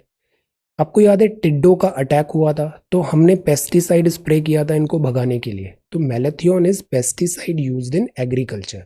So the right answer is B. कुछ सवाल में टाइम लगेगा, कुछ सवाल विद इन सेकेंड्स हो जाएंगे, तो ओवरऑल बैलेंस आउट हो जाता है। Which of the following pairs is are correctly matched, ये भी मिनटों में बताइए। आयरन डोम, अभी इतना गाजा अटैक वगैरह जो हो रहा था, आयरन डोम इजराइल का है। स्काई बो जर्मनी का है। थार्ड भी बहुत न्यूज में था, Turkey sanctions, this is USA का है third. So the right answer here is yes, it is Israel. Skybow Germany का है। थर्ड जो है this is also from USA। So the right answer here is D. Okay. Which among the following announces MSP for various crops at the beginning of each sowing season? MSP का announcement क्यों कौन करता है? बहुत news में है, MSP से सवाल आना चाहिए। Beginning of each sowing season, ये हर राज्य अनाउंस करेगा, ऐसे तो सिमेट्री नहीं हो पाएगी। Commission for agriculture cost and price करेगा, कैबिनेट कमिटी इकोनॉमिक अफेयर, या फिर ट्राइफेड। अब जो ट्राइफेड है ये बड़ा नैरो मैंडेट हो गया, मतलब हम केवल ट्राइबल्स की बात कर रहे हैं, बट MSP तो सारी सारी चीज़ों की आती है, केवल tribal forest produce, minor forest produce नहीं है, तो दिस इज रॉन्ग। हर राज्य अपना अलग अलग करेगा, तो ये भी गलत हो गया। ये दोनों में कंफ्यूजन हो सकता है। तो जो CACP है ना, ये बैकग्राउंड वर्क करता है, फॉर्मूला निकालता है MSP कितना बनाना है, क्या करना है, और फिर रिकमेंडेशंस देता है। ये कमीशन है जो रिकमेंडेशन देती है, और उसको फिर अनाउंसमेंट अप्रूवल देता है CCEA, cabinet committee of economic affairs. So the right answer here is C, ये करेक्ट है। ग्लोबल इकोनॉमिक प्रोस्पेक्ट, सिटर आ गया, बिल्कुल गलत नहीं करना है। Global economic prospect is the flagship publication of world economic forum, international monetary fund, world bank, या फिर Asian development bank. Within seconds answer करिए, दिस इज वर्ल्ड बैंक, और आगे बढ़िए। Global economic prospect, this is by world bank. फिर से sitter आ गया। Recently Gati web portal has been in news for some times, it is created by what? Gati portal है, FSSAI का है, तो गति FSSAI तो फूड से रिलेटेड कुछ होना चाहिए था, तो इज इट दैट? NPCI मतलब पेमेंट से रिलेटेड कुछ होना चाहिए था, तो गति गति पेमेंट। NIC मतलब कुछ टेक्नोलॉजी सॉल्यूशंस आ रहा है, this is NHAI, highway authority of India, Gati. So NHAI is by Gati. So the right answer here is C. Presence of mind बहुत जरूरी है, लॉजिक लगाइए, ऐसा नहीं होगा कि सारे सवाल बन रहे हैं just like that, you have to put some effort, तिकड़म, थिंक। गति, सी इज NHAI। 33। 1895 में Lala Lajpat Rai started the Punjab national bank. 95 में पंजाब नेशनल बैंक लाला लाजपत राय जी ने स्टार्ट किया था। 1884 में बाल गंगाधर तिलक जी ने डेक्कन एजुकेशन सोसाइटी पुणे में एस्टैब्लिश किया था। Bipin Chandra Pal is known as father of revolutionary thoughts in India. आपको बताना है करेक्ट क्या है। अब पहला स्टेटमेंट है, ऐसे सवालों में दो ही चीज गलत हो सकती है, या तो डेट या नाम। 1895 में लाजपत राय जी ने पंजाब नेशनल बैंक एस्टैब्लिश किया था, ट्रू। 1884 में बाल गंगाधर तिलक जी ने डेक्कन एजुकेशन सोसाइटी पुणे में किया था, ट्रू। बिपिन चंद्र पाल जी ने father of Indian revolutionary thoughts आपको बोला जाता है, दिस इज ऑल्सो ट्रू। तो ये हो गया डी। अब ये बनता है तो अच्छी बात है, नहीं बनता है तो भी it's all right, it's all right. तभी तो कट ऑफ, ऐसे तो फिर 80-90% कट ऑफ नहीं चला जाता। तो द पॉइंट इज, जो बनता है करिए, कॉन्फिडेंटली करिए, और कट ऑफ क्रॉस होगा। अब देखिए 33% पेपर हो गया है आपका। We are in question number 34। अब क्या होगा, आधे घंटे बाद कुछ कॉन्फिडेंस लूज होने लगता है, आप सिली मिस्टेक्स कुछ ज़्यादा करने लग जाओगे। तो अब ये टाइम है कि आप खुद को मोटिवेट रखो और फाइट करो, फाइट करो एक एक सवाल में कि यही सवाल अब मेरा कट ऑफ क्लियर करने वाला है। उस पेशेंस और उस सिंसियरिटी से एवरी क्वेश्चन अटेम्प्ट करो, फोकस लूज नहीं करना है। Phrase shared vision of a common future sometimes mention होता है मीडिया में, it is reference to what? ये BRI है। अब बेल्ट एंड रोड इनिशिएटिव तो चाइना का है, वो क्या ऐसी बात करेगा shared vision of a common future? No. Group of 7 G7 club ऐसी बातें करता है। आत्मनिर्भर भारत में भी शेयर्ड विजन, आत्मनिर्भर तो बेसिकली इंडिया के कॉन्टेक्स्ट में ज्यादा है, shared vision of a common future. अभी एक बड़ा इंपॉर्टेंट इवेंट है, वो है 75 ईयर्स हो रहे हैं, 100 ईयर्स हो रहे हैं, लाइक दैट। तो UN का भी जो 75 डिक्लेरेशन हुआ, 75 डिक्लेरेशन हुआ, तो वहां ये बात आया शेयर्ड विजन, बिकॉज यहाँ पे वैल्यू क्या लिखा है, यूनाइटेड लिखा है, shared vision of common future, united. So the right answer here is B UN 75 declaration. अब ये बात है वेटलैंड्स की। वेटलैंड्स की भी आज शेयर्ड PDF टुडे। वेटलैंड्स सारी इंपॉर्टेंट है, रामसर में कौन सी है और मॉन्ट्रेक्स में कौन सी है। In India wetlands are regulated under environment protection rules 1986। तो इसके अंदर उनको प्रोटेक्ट किया जाता है, environment protection rules. Wetland international एक independent not for profit global organisation है that works to sustain and restore wetland and their resources for people and biodiversity. Usually जो ऐसे स्टेटमेंट होते हैं ना, वो जो पेपर बनाता है ना, वो अबाउट में जाता है उस इंस्टीट्यूट के और उस बॉडी के, और वो अबाउट से एक स्टेटमेंट कॉपी करके यहाँ लिख देता है। तो यूजुअली ऐसी चीज़ें करेक्ट हो जाती है, क्योंकि ये as it is copy paste हुआ है। ये वेटलैंड इंटरनेशनल की वेबसाइट में जाएंगे, ऐसी लाइन वहाँ पे लिखी हुई है, ट्रू। अब बात आती है एनवायरनमेंट प्रोटेक्शन रूल 1986 में है या नहीं है। तो सी, ये जो वेटलैंड है ये इस रूल के अंदर नहीं आती है। इसका एक नया रूल आया था, wetland conservation and management rules 2017, और यहाँ एक्ट नहीं लिखा है। हमने तो एक्ट पढ़ा था, एनवायरनमेंट प्रोटेक्शन एक्ट, यहाँ तो रूल्स लिखा हुआ था, तो वैसे ही आपको अलार्म्ड होना था कि कुछ गड़बड़ है। तो this is wetland conservation and management rules 2017। तो करेक्ट क्या हुआ, बी ओनली, 2 ओनली। 36, ये भी बड़ा न्यूज में है। 9 dash line often appears in the news in the context of the affairs of China and a group of countries known as 9 dash line। South China sea पढ़ते हैं हम ऐसे करके, टंग। तो this is 9 dash line, China का this encroachment कर रहा है, चाइना बुली। तो बुली कर रहा है एशिया पैसिफिक इकोनॉमिक कोऑपरेशन को, ऑकस को बुली कर रहा है। अब ऑकस तो हमें पता है ऑस्ट्रेलिया, UK, US, तो वो यहाँ तो होगा नहीं, और चाइना ऑकस को बुली भी नहीं कर पाएगा बिकॉज यहाँ पे US है। Association of south eastern Asian nation, ASEAN, SAARC. अब सार्क में तो इंडिया है, तो इंडिया को चाइना बुली कर ही नहीं सकता, तो ये भी गलत। एसोसिएशन ऑकस भी गलत। एशिया पैसिफिक है मतलब यहाँ US होगा, ये भी गलत। तो 9 डैश लाइन मतलब दिस एशियन कंट्रीज, तो एशियन कंट्रीज का ग्रुप है, 10 कंट्रीज का ग्रुप है। ये 9 डैश लाइन है, फिलीपींस, वियतनाम एटसेट्रा, ये स्पार्टली आइलैंड्स वगैरह चाइना अपने अंदर क्लेम करता है। So the right answer is Asian. 37, finance commission important है, इसकी अभी रिपोर्ट आई है, NK सिंह साहब। Following statement regarding finance commission. 15th finance commission ने रिड्यूस किया है share of tax revenues that the centre shares with the state from 42% to 41%। तो मतलब सेंटर से स्टेट जो वर्टिकल डिवोल्यूशन है वो 42 से 41 हो गया, 42 to 41। 15th finance commission considered the 2011 population along with forest cover, tax effort, area of the state, demographic performance to arrive at the state's share in the divisible pools of taxes. अभी बताया ना, as it is copy किया है ये line from Finance Commission report. This Finance Commission can suggest measures to maintain a stable fiscal development, fiscal environment consistent with equitable growth. यहाँ सब अच्छी अच्छी बातें लिखी है और एक कैन वर्ड भी लिखा हुआ है, तो मतलब सही होने के चांसेस ज्यादा है. सो राइट ऑप्शन क्या होगा यहाँ पे? डी. ये ट्रू है, ये ट्रू ही होना था, ये भी ट्रू है. कंफ्यूजन इधर हो सकता था. 42 टू 41 जो पेपर सेट करता है ना, उसके लिए सबसे आसान होता है. लैंग्वेज बनाना मुश्किल होता है, ग्रामर भी देखना पड़ेगा, वर्ड्स भी देखने पड़ेंगे. सबसे आसान होता है नंबर में हेरा फेरी कर दो, 42 को 41 कर दो, 40 को 39 कर दो. जो पेपर बनाता है ना, उसका मेंटेलिटी ऐसे वर्क करता है. तो 42 टू 41 करेक्ट है, पर यहाँ पे because Jammu and Kashmir UT हो गया है, तो this is true. 42 to 41. So the right answer is D, 1, 2 and 3. Okay. 38. Sitter. Environment impact assessment in India is statutorily backed by. अब आपको एक्ट बताना है. स्टैच्यूरी है मतलब एक्ट ऑफ पार्लियामेंट. किस एक्ट ऑफ पार्लियामेंट से बैक्ड है?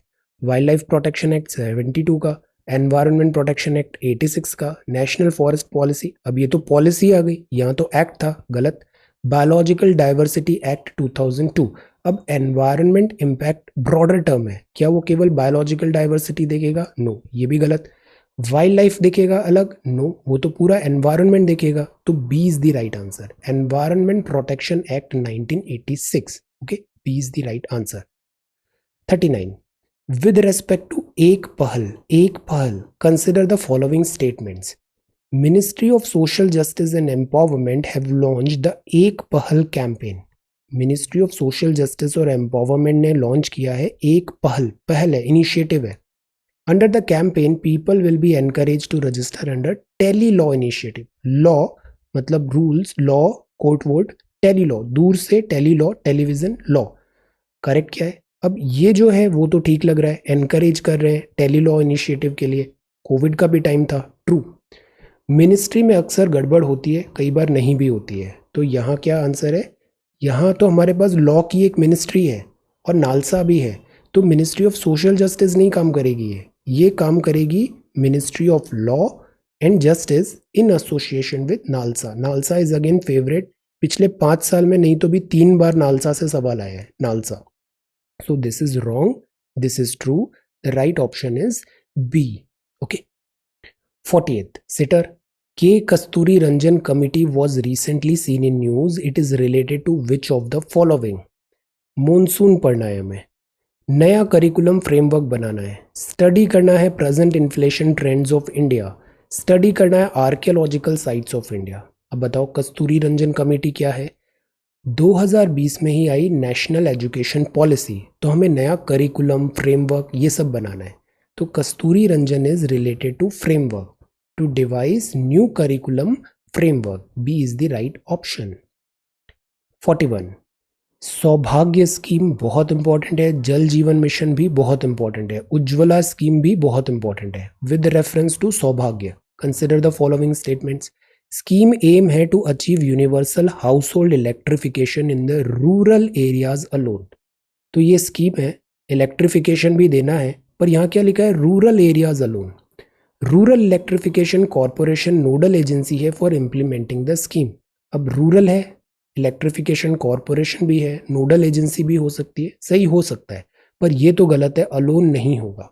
So the right answer here is B, because this is not rural area alone. Saubhagya मतलब क्या होता है? हर घर बिजली पहुंचाना है, वो चाहे रूरल हो या फिर अर्बन हो.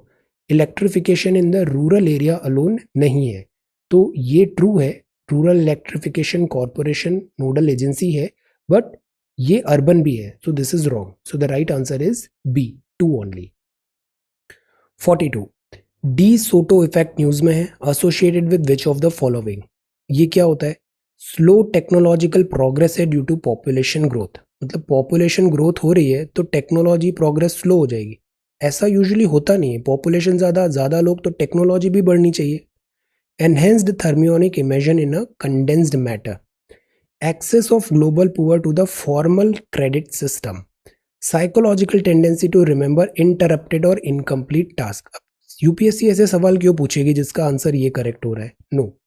Slow technology progress due to population growth, ये तो लॉजिकली नहीं लग रहा है, तो ये भी गलत, यूपीएससी अब पूछेगी नहीं। और एक और बात, जो एग्जाम पेपर सेट करता है ना, वो भी कोई गवर्नमेंट एम्प्लॉय होता है, तो जो नॉर्मल हमारी प्रैक्टिसेस है ना, सोसाइटी की वैल्यूज, कॉन्स्टिट्यूशन की वैल्यूज, इसके अगेंस्ट किसी भी ऑप्शन करेक्ट नहीं होगा। अगर वो ऑप्शन अगेंस्ट अवर वैल्यूज जा रहा है तो वो कभी करेक्ट नहीं होगा। तो ये इस रेलेवेंट में यूपीएससी का कॉन्टेक्स्ट नहीं है, ये भी नहीं होगा, ये भी नहीं होगा। ये जो है ना डी सोटो, ये होता है ग्लोबल पुअर को फॉर्मल क्रेडिट में लाना। सरकार यही तो काम कर रही है, सबको फॉर्मलाइज करो credit system, micro finance. So this is C. With reference to Ellora caves consider the following statement. ये केव्स बनी है 6वीं से 10वीं शताब्दी के बीच। It is centuries devoted to Buddhism, Hinduism, Jainism at one place. तो मतलब एलोरा केव्स में बुद्धिज्म भी है, हिंदुइज्म भी है और जैनिज्म भी है, और ये 6th to 10th सेंचुरी में बनी है, इस ड्यूरेशन में बनी है। करेक्ट क्या है? तो जो अजंता है ना, वो बुद्धिज्म स्पेसिफिक है, बट एलोरा में बुद्धिज्म, हिंदुइज्म और जैनिज्म तीनों है। और टाइम फ्रेम है एलोरा थोड़ा बाद में 6th to 10th सेंचुरी के बीच में बनी है। So the right answer here is C. ये भी ट्रू हो गया, और एलोरा लिखा था तो ये भी ट्रू हो गया। अजंता लिखा होता तो ये ट्रू नहीं होता। अब बात करते हैं एडिबल ऑयल पाम की। Consider the following statements regarding national mission on edible palm oil oil palm. हम ऑयल पाम ऑयल इंपोर्ट करते हैं, और इससे हमारा दिस लाइक इंपोर्ट का भी बर्डन होता है, फिर then strategic foreign relations etcetera. तो ये 3 स्टेटमेंट्स हैं। सेंट्रली स्पॉन्सर्ड स्कीम है that aims to boost domestic production of palm oil and reduce its dependence on import. Sounds good. Palm oil is native to India. Palm oil is set to be grown in Himalayan and Andaman Nicobar region. तो correct क्या है? अब जो second है, अगर palm oil native to India है तो हम इसको ऐसे इंपोर्ट पे बहुत ज़्यादा डिपेंडेंट भी नहीं होते। इतने टाइम पे तो हमने अच्छा खासा लीड होता है, इनफैक्ट हम एक्सपोर्टर होते, तो ये गलत है। पाम ऑयल जो है ना, वो इक्वेटोरियल के आसपास ग्रो किया जाता है।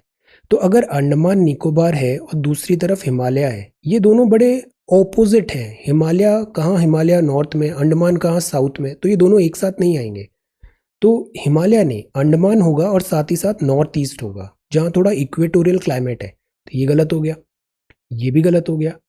पहला अब सही होना ही पड़ेगा। पहले में डाउट हो रहा था central sector, central sponsored, but अब उसकी नौबत ही नहीं आई। So this is true. ये गलत, ये गलत, तो this has to true. None तो ऑप्शन नहीं है, तो सी। नहीं आता फिर भी हम क्वेश्चन सॉल्व कर रहे हैं, तो गिव अप नहीं करना है, कोशिश करो, आंसर निकलेगा।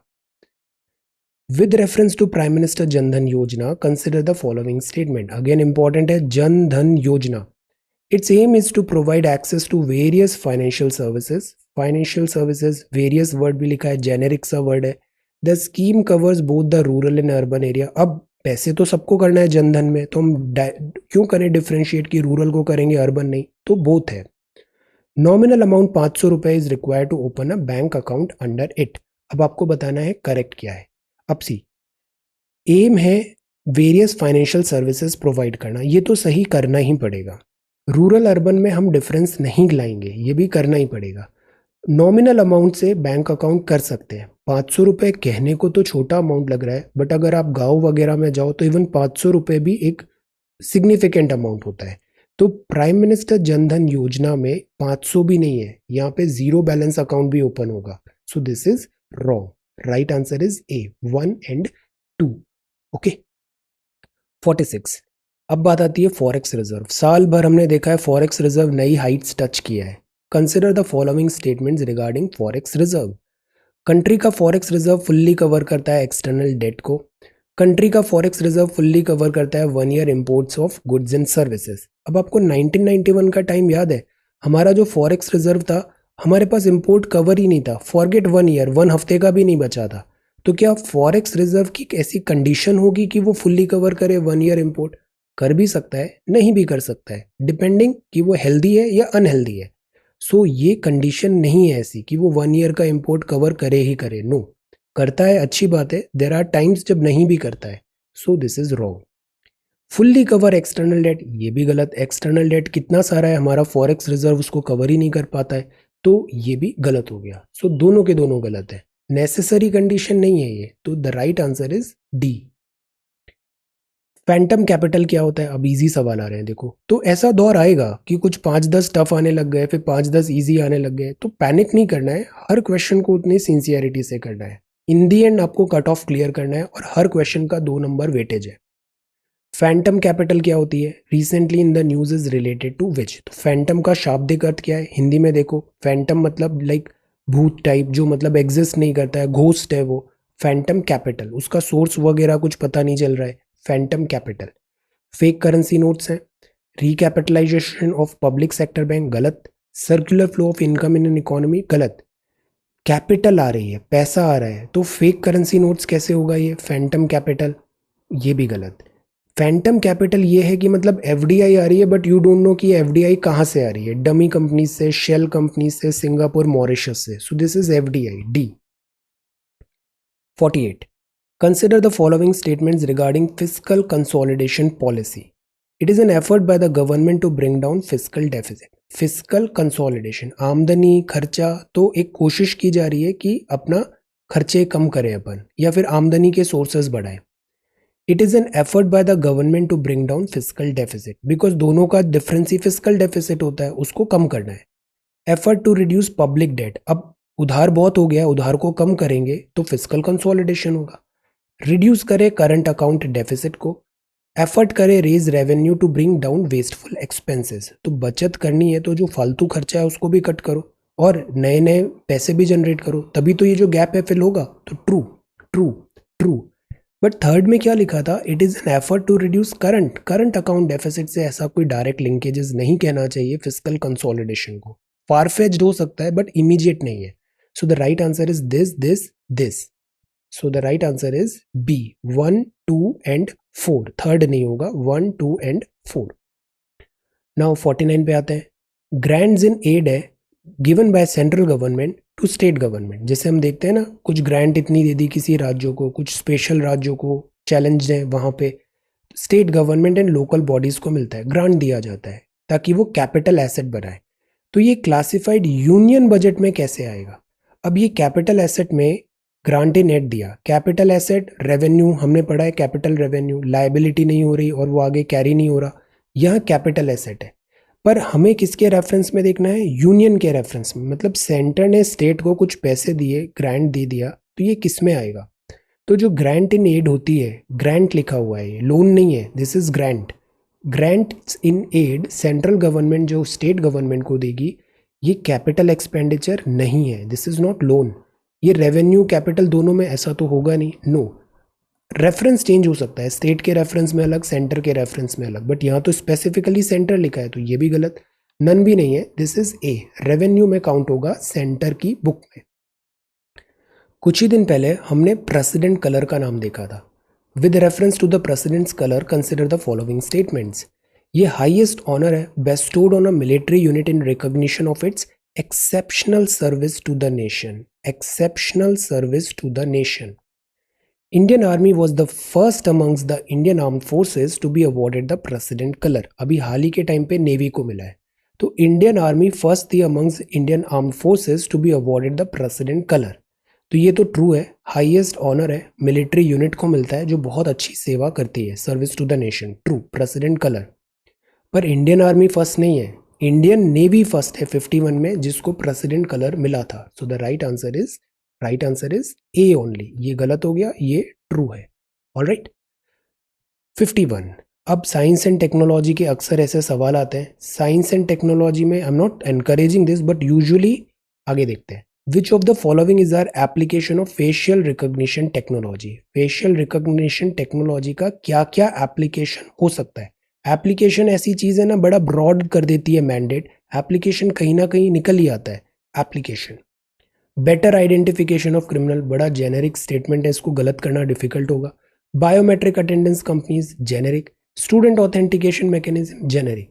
तो साइंस एंड टेक्नोलॉजी के अगर अपन पैटर्न देखें ना, तो यूजुअली एप्लीकेशन पार्ट, कैन वगैरह ऐसे वर्ड्स लिखे ना, सब करेक्ट हो जाते हैं। D, generally, not always, generally.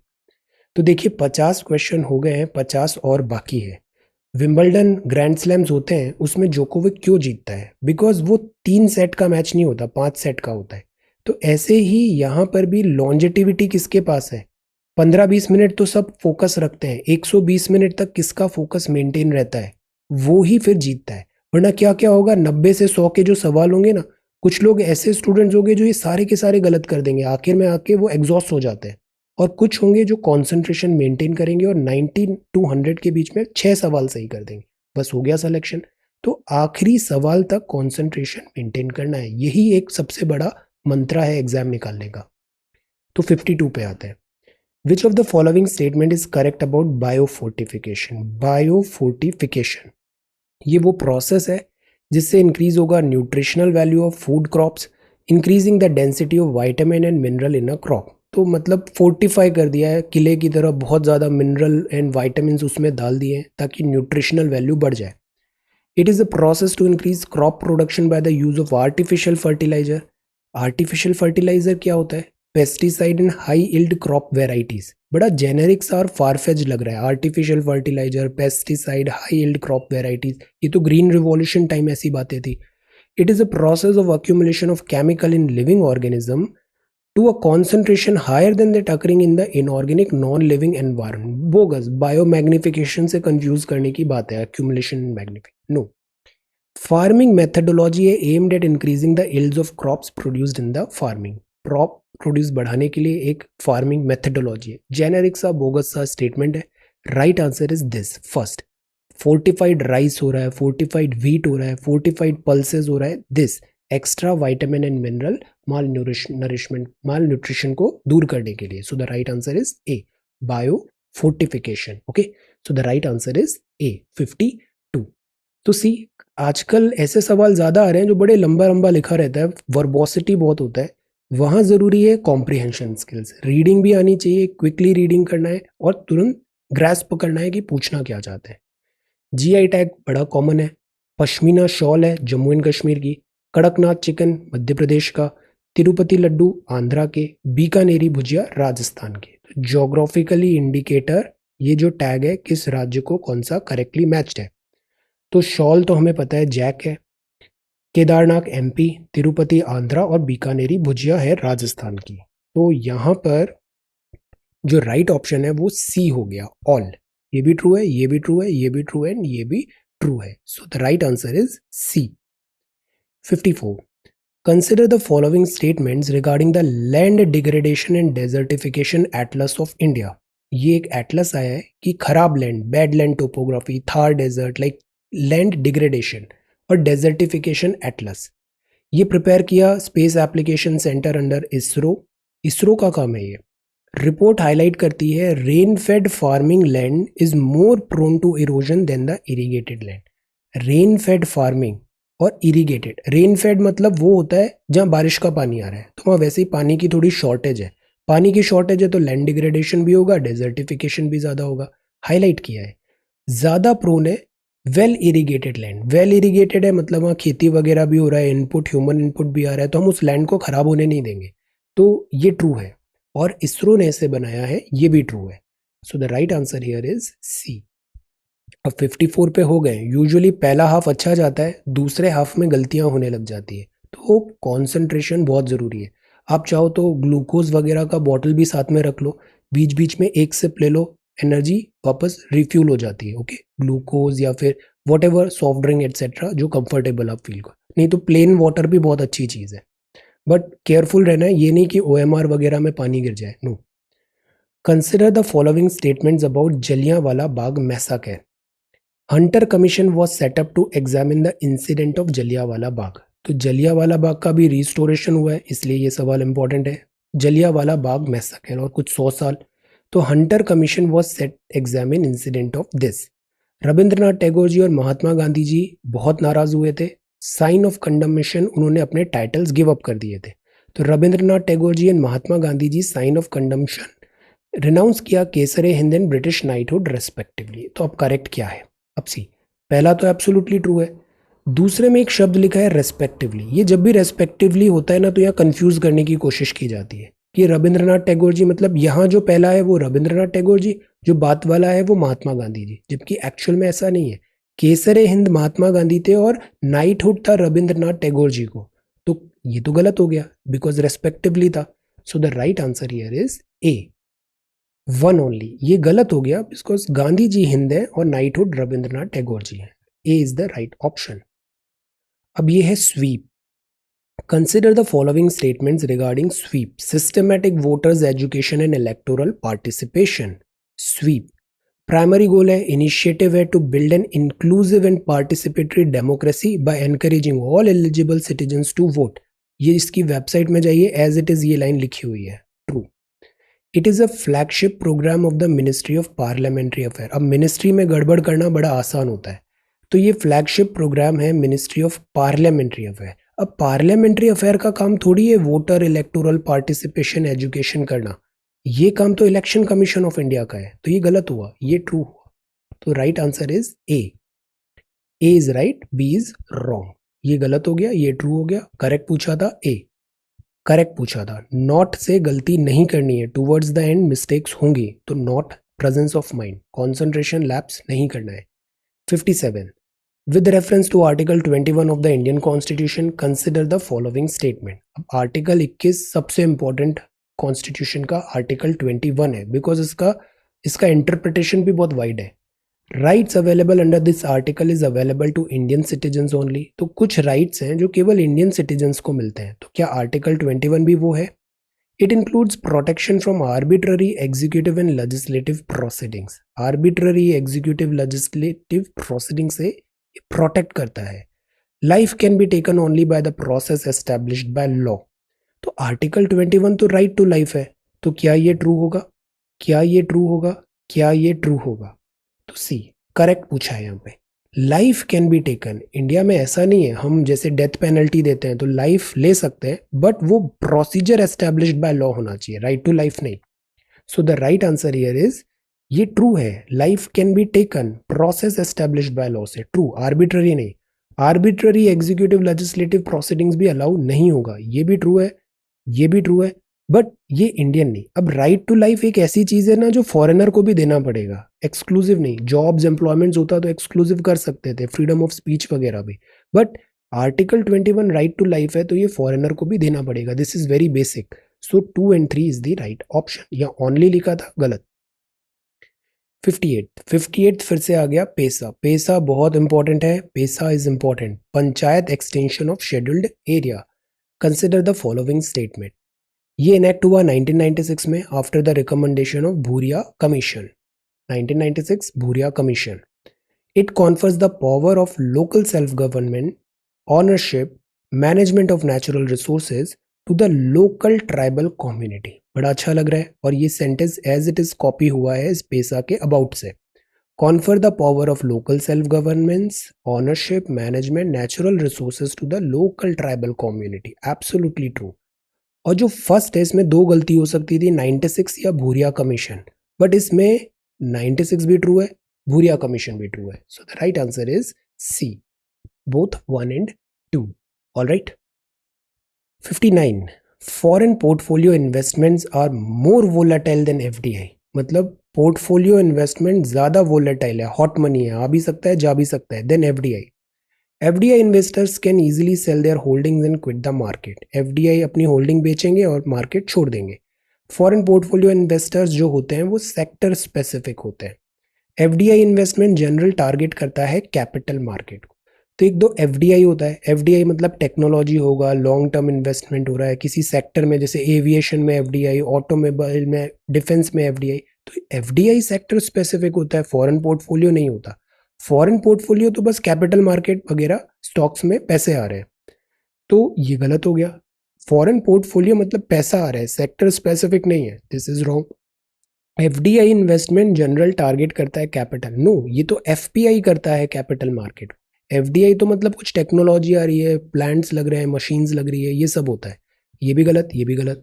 FDI investor can easily sell their holdings. No, अगर प्लान बनाया है, इतने एम्प्लॉयज़ रखें, तो आप इजीली क्विट नहीं कर पाओगे. वो तो FPI करते हैं कि टैपरिंग हुआ और वो यहाँ से पैसा निकल के भाग गए, FDI नहीं.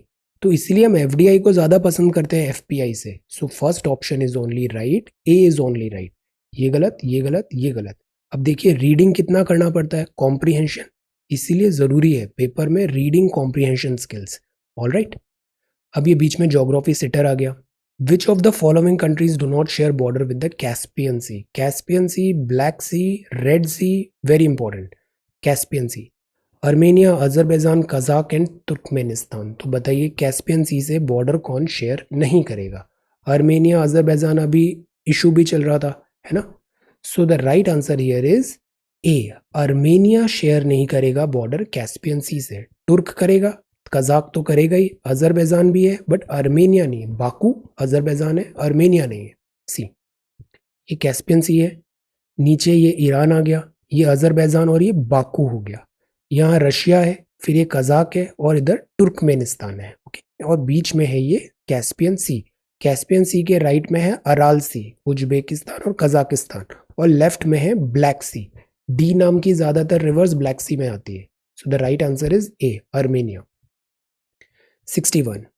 5 + 3 + 3 + 4, ये कहीं सुना है नाम? 5 + 3 + 3 + 4 design sometimes mention in the news is related to what? ये कोई रामानुजन मशीन है. ये कोई 3D प्रिंटिंग करने की एक बड़ी नई अच्छी मशीन आई है. ये स्पेस एक्स का एक लॉन्चिंग व्हीकल है. एलॉन मस्क वो ऐसे फैंसी नेम्स रखता है. पेडागोगिकल स्ट्रक्चर है जो NEP 2020 में आया था, स्कीम ऑफ एग्जामिनेशन.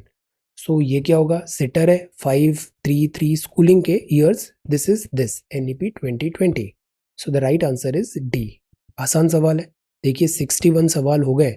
अभी तक अच्छा नहीं किया तब भी आगे कितने हैं? 39 सवाल बचे हुए हैं और हर सवाल का वेटेज है 2. 39 में से 30 भी सही कर लिए ना तो 60 नंबर आ जाएंगे. और कट ऑफ कितना जा रहा है? 90, 100 एटसेट्रा. तो आखिरी सवाल तक कॉन्सेंट्रेशन रखना है. बात के सवाल कई बार ऐसा होता है कि 25, 75 to 100 में सब सही हो गए, 25 क्वेश्चन सही हो गए, 50 नंबर मिल गए. तो गिव अप नहीं करना है कि शुरू के 50 में नहीं बने तो no. Keep trying, keep attempting. In India, in which one of the following types of forest is teak a dominant tree species? Sitter आ गया. शुरू में मुश्किल थे, अब इजी आ गए. तो डोमिनेंट ट्री स्पीशीज क्या है फॉलोइंग टाइप्स ऑफ फॉरेस्ट में? अब जो टीक है, टीक क्या होता है? टीक हार्डवुड भी होता है.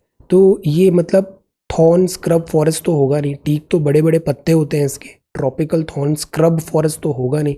टीक तो बड़ा सॉलिड होता है. It is not a grassland. Temperate forest भी नहीं है. ये दोनों तो पहले ही हटा दो. रेन फॉरेस्ट तो बेसिकली इक्वेटोरियल में मिलता है. इंडिया में इतना ज़्यादा नहीं है. टीक तो बहुत ज़्यादा नॉन इक्वेटोरियल रीजन में है, इंडिया में ज़्यादा है, और इंडिया में इक्वेटोरियल फॉरेस्ट ज़्यादा है नहीं. तो ये भी गलत. मॉइस्ट डेसिडुअस फॉरेस्ट होगा क्योंकि टीक क्या करता है? अपने पत्ते को पतझड़ करता है, ड्रॉप्स करता है लीव्स को. तो मॉइस्ट डेसिडुअस है, डेसिडुअस फॉरेस्ट है. फिर से पंचायती राज आ गया. Fundamental object of Panchayati Raj system is to ensure which among the following?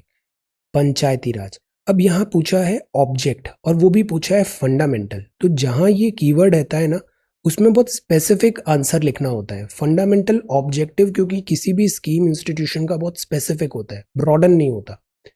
Peoples participation in development, political accountability, democratic decentralisation, financial mobilisation. Object क्या है? पंचायती राज. आर्टिकल 40 क्या बोलता है? Grass root democracy.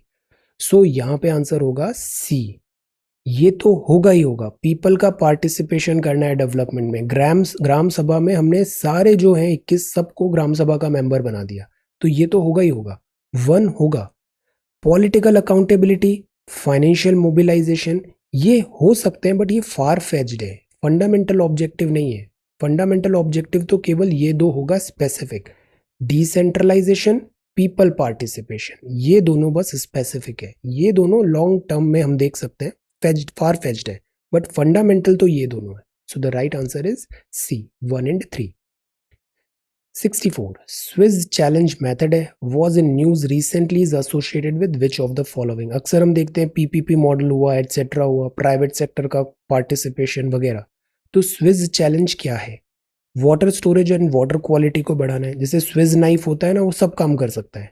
Water pollution abetment, abetment मतलब कम करना. न्यू मेथड है strengthening public private partnership, या फिर new form of public procurement है. तो आप बताओ इसका आंसर क्या होगा? तो जो स्विस चैलेंज है वो new form of public procurement होता है कि आपने ऑफर कर दिया कि ये सर्विस वगैरह हम इस रेट पे ऑफर कर रहे हैं. अगर कोई उसको चैलेंज कर पाएगा तो वो आएगा, वरना उसी का प्रोक्योरमेंट ओके कर दिया जाएगा। सो this is new form of public procurement, जैसे स्टेशन बनाना है वगैरह। तो मॉडल सॉल्यूशन जैसे टाटाज ने बता दिया हम 500 करोड़ में काम कर देंगे। अब कोई 500 से कम में चैलेंज कर सकता है तो करे, अदरवाइज उसको वो मिल जाएगा। New form of public procurement. Then in which of the following country is Sakteng wildlife sanctuary? ये भी बहुत न्यूज में था। Sakteng wildlife sanctuary, Nepal, Bhutan, China, India, कहाँ पे होगा ये साक्टेंग? साक्टेंग जो है ना ये भूटान में है, और यहाँ पे हमको ये भी पता है चिकन्स कॉरिडोर। तो भूटान से ये चाइना इसको अपने अंदर मानता है, साक्टेंग को बोलता है दिस बिलोंग्स टू चाइना। इस बात पे कंट्रोवर्सी हुआ। So the right answer is B, Bhutan. Bhutan is the right answer. Okay, so अब हो गए हैं 65 क्वेश्चन, 35 क्वेश्चंस अभी भी हैं। Okay, game is on, focus. Changi probe है, अनमैन्ड स्पेस क्राफ्ट है, न्यूज में था। Associated with which of the following space mission? तो ये चैंगी किससे रिलेटेड है? आईएसएस से रिलेटेड है, international space station. Lunar exploration है ये कोई, या बिडाउ चाइना का नेविगेशन सिस्टम, या फिर डीप स्पेस का कोई ट्रैकिंग नेटवर्क है? So what is it? अभी जो फोकस बना हुआ है ना, जैसे हम चंद्रयान 2 भेजे, मून अभी फोकस पे है, लूनर, बिकॉज सबसे nearest celestial body this moon ही है। तो चाइना चैंगी प्रॉब से लूनर एक्सप्लोरेशन करने की कोशिश कर रहा है। So the right answer is B, B sitter है ये भी। 67 डाइसी के 3 रूल्स होते हैं। Which of the following elements of Dicey's rule of law are applicable to the Indian system? Indian system ने डाइसी के कौन से लॉज एप्लीकेबल हैं? इसका I made one 5 minute video as well, when you get time have a look at playlist, Dicey's rule. Equality before the law, मतलब law के सामने सब बराबर है। यस, इंडिया में तो ऐसे ही चलता है। एब्सेंस ऑफ आर्बिट्ररी पावर, मतलब किसी के पास कोई आर्बिट्ररी पावर नहीं है, जो भी होगा रूल के हिसाब से होगा, नियम के हिसाब से होगा। रूल जो है वो ही सुप्रीम है, रूल ऑफ लॉ है। Supremacy of the rights of the individual, तो जो इंडिविजुअल्स के राइट्स हैं उसको प्रेमेसी दी गई है। अब डाइसी के 3 प्रिंसिपल्स होते हैं, इंडिया ने तीनों के तीनों अडॉप्ट नहीं किए। इंडिया ने बस इक्वालिटी बिफोर द लॉ किया, रूल ऑफ लॉ किया, एब्सेंस ऑफ आर्बिट्ररी पावर। ये जो थर्ड है इसको स्किप कर दिया। So the right answer here is A, 1 and 2, this and this. 68 constitution of India confer करता है, कॉन्स्टिट्यूशन ऑफ इंडिया कॉन्फर करता है which of the following fundamental rights only to citizen of India? मतलब ये कोई विदेशी आएगा तो उसको ये राइट नहीं मिलेंगे। Right to freedom of speech and expression, बोलने का अधिकार, एक्सप्रेस करने का अधिकार केवल इंडियन को मिलेगा, फॉरेनर को नहीं मिलेगा। डिस्क्रिमिनेशन अंडर आर्टिकल 15, नौकरी वगैरह में केवल इंडियन को मिलेगा, विदेशी को नहीं मिलेगा। Right to vote in election to the Lok Sabha and state legislative assembly, जब भी वोट की बात आती है वो तो केवल इंडिया को ही मिलेगा, फॉरेनर को वोट थोड़ी देंगे। तो ये तो होगा ही होगा। Equality of opportunity in matter of public, नौकरी वगैरह करना है तो वो भी इंडियंस को ही प्रेफर करेंगे, बाहर वालों को थोड़ी देंगे। तो ये भी होगा ही होगा। इन दोनों में कंफ्यूजन हो सकता था। 15 भी नहीं। A, freedom of speech and expression, तो यहाँ पे डी है। फ्रीडम ऑफ स्पीच एक्सप्रेशन ये नहीं कि हम चाइनीज को, इंडिया कोई आया फॉरेनर ट्रैवलर और वो कुछ भी बोलने लग गया, हम अलाउ नहीं करेंगे। पर अगर वो इंडियन है तब वो बोल सकता है। Freedom of speech and expression, तो this is exclusive to nationals, foreigners को अलाउड नहीं है। प्लस फंडामेंटल राइट्स जो भी हैं वो भी क्वालिफाइड होते हैं, एब्सोल्यूट नहीं होते। बोलने का अधिकार है बट ये नहीं कि आप कुछ भी बोल दो। Consider the following pairs of martial art and associated state, ऐसे सवाल आते हैं मार्शल आर्ट और एसोसिएटेड स्टेट। गटका क्या मणिपुर का है? थांगटा क्या पंजाब का है? सिलाम्बम क्या तमिलनाडु का है? मर्दानी खेल क्या महाराष्ट्र का है? मर्दानी खेल तो महाराष्ट्र का है, we know it, this is Maharashtra. Thangta क्या पंजाब होगा? थांगटा पंजाब होगा। गटका क्या मणिपुर होगा? सिलाम्बम तमिलनाडु हो सकता है। So the right answer here is C, this true, this true. Gatka is not Manipur, Thangta is not Punjab. Okay, ये दोनों गलत हो गए। ये मार्शल डांस फॉर्म है, पिछले कुछ टाइम से इन पे बड़ा फोकस हो रहा है, मार्शल आर्ट डांस फॉर्म पे। 8-10 नाम है, ये याद होने चाहिए। Okay. 17 which of the following are revenue source of RBI, मतलब सरकार आरबीआई को इनकम जनरेट हो रही है, रेवेन्यू सोर्स है आरबीआई का। फॉरेक्स रिजर्व अगर वो मैनेज करती है, ओपन मार्केट ऑपरेशन करती है, sale and purchase of bonds etcetera, repo operations करती है, ऑल ऑफ द अबव। यहाँ क्या लिखा है? रेवेन्यू सोर्स, मतलब इनकम हो सकती है आरबीआई को। फॉरेक्स ऊपर नीचे होता है, yes. Open market operations obviously yes. Repo operation yes. So the right answer is all of the above. तीनों के तीनों से रेवेन्यू सोर्स है आरबीआई का. आरबीआई की इनकम, अब आरबीआई की जो एक्स्ट्रा इनकम बचती है सारा बैलेंस क्लियर करके वो ट्रांसफर हो जाती है गवर्नमेंट ऑफ इंडिया को. अब ये दो रिपोर्ट है. Which of the following are the reports and programmes initiated by World Wild Life Fund WWF. Living Planet Report है और ये है अर्थ आर. तो WWF का कौन सा रिपोर्ट और प्रोग्राम है, यू हैव टू टेल. तो लिविंग प्लैनेट रिपोर्ट क्या WWF की है, अर्थ आवर क्या WWF का है. यस, इसमें 1 घंटे के लिए हम लाइट ऑफ करते हैं, कंजर्वेशन, और लिविंग प्लैनेट रिपोर्ट में भी कंजर्वेशन रिलेटेड अपडेट्स होते हैं. ये दोनों के दोनों WWF के हैं, Living Planet and Earth Hour. Easy question, sitter. तो मतलब पेपर में आपको सफिशिएंट अमाउंट पे सिटर्स मिलेंगे. कुछ ही सवाल होंगे जो टफ होंगे, तो टफ देख के you should not be worried और उस चक्कर में इजी गलत करने लग जाओ. ऐसा नहीं करना है. स्पोर्ट्समैन की तरह से देखना है, मेरिट के हिसाब से खेलना है. ये नीप टाइड है. Neap tide, gravitational pull of sun and moon. during neap tide, then high tides are a little lower and low tides are little higher than usual. They occur twice a month, full moon period पे और दूसरा new moon period पे. जैसे अर्थ है, ये moon है, ये सन है. तो नीप टाइड तब होता है जब ये 90 डिग्री पे है, ऐसा है ना. तो मतलब सन और मून का जो ग्रेविटेशनल पुल है वो अलाइंड नहीं होता. तो इससे क्या होता है, एक्सट्रीम्स नहीं आते. जैसे एक इसका अपोजिट होता है स्प्रिंग टाइड. स्प्रिंग टाइड में जब मून और सन इधर है तो अपोजिट डायरेक्शन में, तो इससे जो टाइड्स होते हैं ना, या तो बहुत हाई जाएगा या बहुत लो जाएगा, एक्सट्रीम पे जाता है. नीप टाइड में इन दोनों के बीच में रहता है. एज हाई भी नहीं जाएगा और एज लो भी नहीं जाएगा. हायर देन यूजुअल होगा और लोअर देन हायर होगा. तो ये ट्रू है. बट जो नीप टाइड होता है ये कंडीशन नहीं है. ये कंडीशन तो स्प्रिंग टाइड की है, फुल मून और न्यू मून पे. सो the right answer here is A, one only. Okay. Then consider the following statements regarding temperature inversion. Geography का कॉन्सेप्ट है. ज्योग्राफी में भी बड़ी एक्सेलेंट एक्यूरेसी होती है. शब्दों में आजकल ऐसे थोड़ा इधर उधर वर्ड्स होने लग गए, तो बी केयरफुल. टेम्परेचर इन्वर्जन क्या होता है, यूजुअली जो सरफेस है, सरफेस से ऊपर बढ़ रहा है, टेम्परेचर फॉल हो रहा है. बट अगर जस्ट उल्टा हो जाए, ऊपर जाने पे टेम्परेचर बढ़ने लग जाए, सरफेस में टेम्परेचर ज्यादा कम है और ऊपर बढ़ रहा है, तो वो इन्वर्जन हो गया. तो temperature inversion is a situation where the temperature increases with increasing altitude. ऊपर जाने पे टेम्परेचर बढ़ रहा है, तो इसको टेम्परेचर इन्वर्जन बोलेंगे. बराबर, ट्रू. लॉन्ग समर नाइट और cloudy skies or moving air is ideal situation for inversion. अब यहाँ पे क्या पूछा है, इनकरेक्ट पूछा है. गलती नहीं करनी है, इनकरेक्ट है. तो बताइए क्या होगा यहाँ पे. तो पहला तो ट्रू हो गया. दूसरा स्टेटमेंट है क्लाउडी. क्लाउड होंगे तो वो आउटगोइंग को तो वापस भेज देगा नीचे, तो यहाँ पे टेम्परेचर हाई ही रहेगा, सरफेस हॉट ही रहेगा. हमें सरफेस को ठंडा करना है. मूविंग एयर होगा तो अगेन उससे डिस्ट्रीब्यूट हो जाएगा टेम्परेचर, तो इससे इन्वर्जन नहीं बनेगा. So the right answer is B, because ये गलत था स्टेटमेंट, ये गलत था, ये ट्रू था, इनकरेक्ट पूछा है, तो B is the right option. अब हम आ गए 73rd क्वेश्चन पे. ये पूरा video I am recording in one sitting. Okay, so be very very careful. Concentration lapse नहीं करना है यहाँ पे. ये पूरा खेल जो है ना, ये कॉन्सेंट्रेशन का ही खेल है. 120 मिनट में कॉन्सेंट्रेशन लैप्स नहीं होना चाहिए. कार्बन डाइऑक्साइड है एटमॉस्फेयर में, slowly raises the temperature of the atmosphere. CO2 है, स्लोली रेज करती है टेम्परेचर ऑफ द एटमॉस्फेयर. क्यों, ऐसा क्यों करती है CO2? बिकॉज वो सोलर रेडिएशन एब्जॉर्ब कर लेगी, बट यहाँ लिखा है all. Ultra violet part of solar radiation absorb कर लेगी, पर वो तो ओजोन करती थी. Water vapour of the air and retains its heat, तो ये वाटर वेपर को एब्जॉर्ब वगैरह कर लेगी और इससे हीट बनेगी, बिकॉज वाटर वेपर भी ग्रीन हाउस गैस टाइप ही है.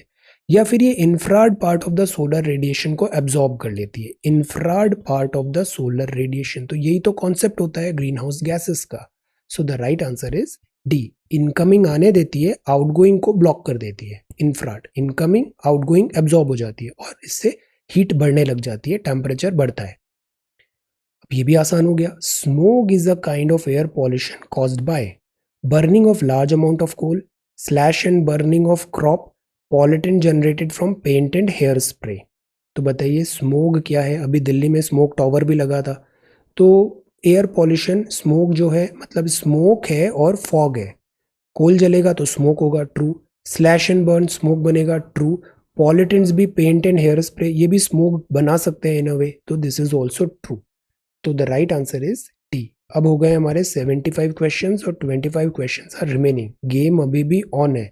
25 में से आप चाहो तो 20-25 भी सही कर सकते हो और उससे 50 नंबर होंगे। सी, सो फोकस लूज नहीं करना है। सेट्स होते हैं ए बी सी डी, तो उसमें ऐसे ही होता है 1 to 25, 25 to 50, 50 to 75, 75 to 100, jumbled होते हैं ये। तो कई बार शुरू में डिफिकल्टी आ रही थी, बट 25 to 50 वाला ईजी हो गया। 51 to 75 डिफिकल्ट हुआ, 75 to 100 ईजी हो गया। तो दिस हैपन्स। हर प्रश्न का 2 नंबर है, हमें ये बस ध्यान रखना है। तो हर प्रश्न को बराबर बराबर वेटेज देना है।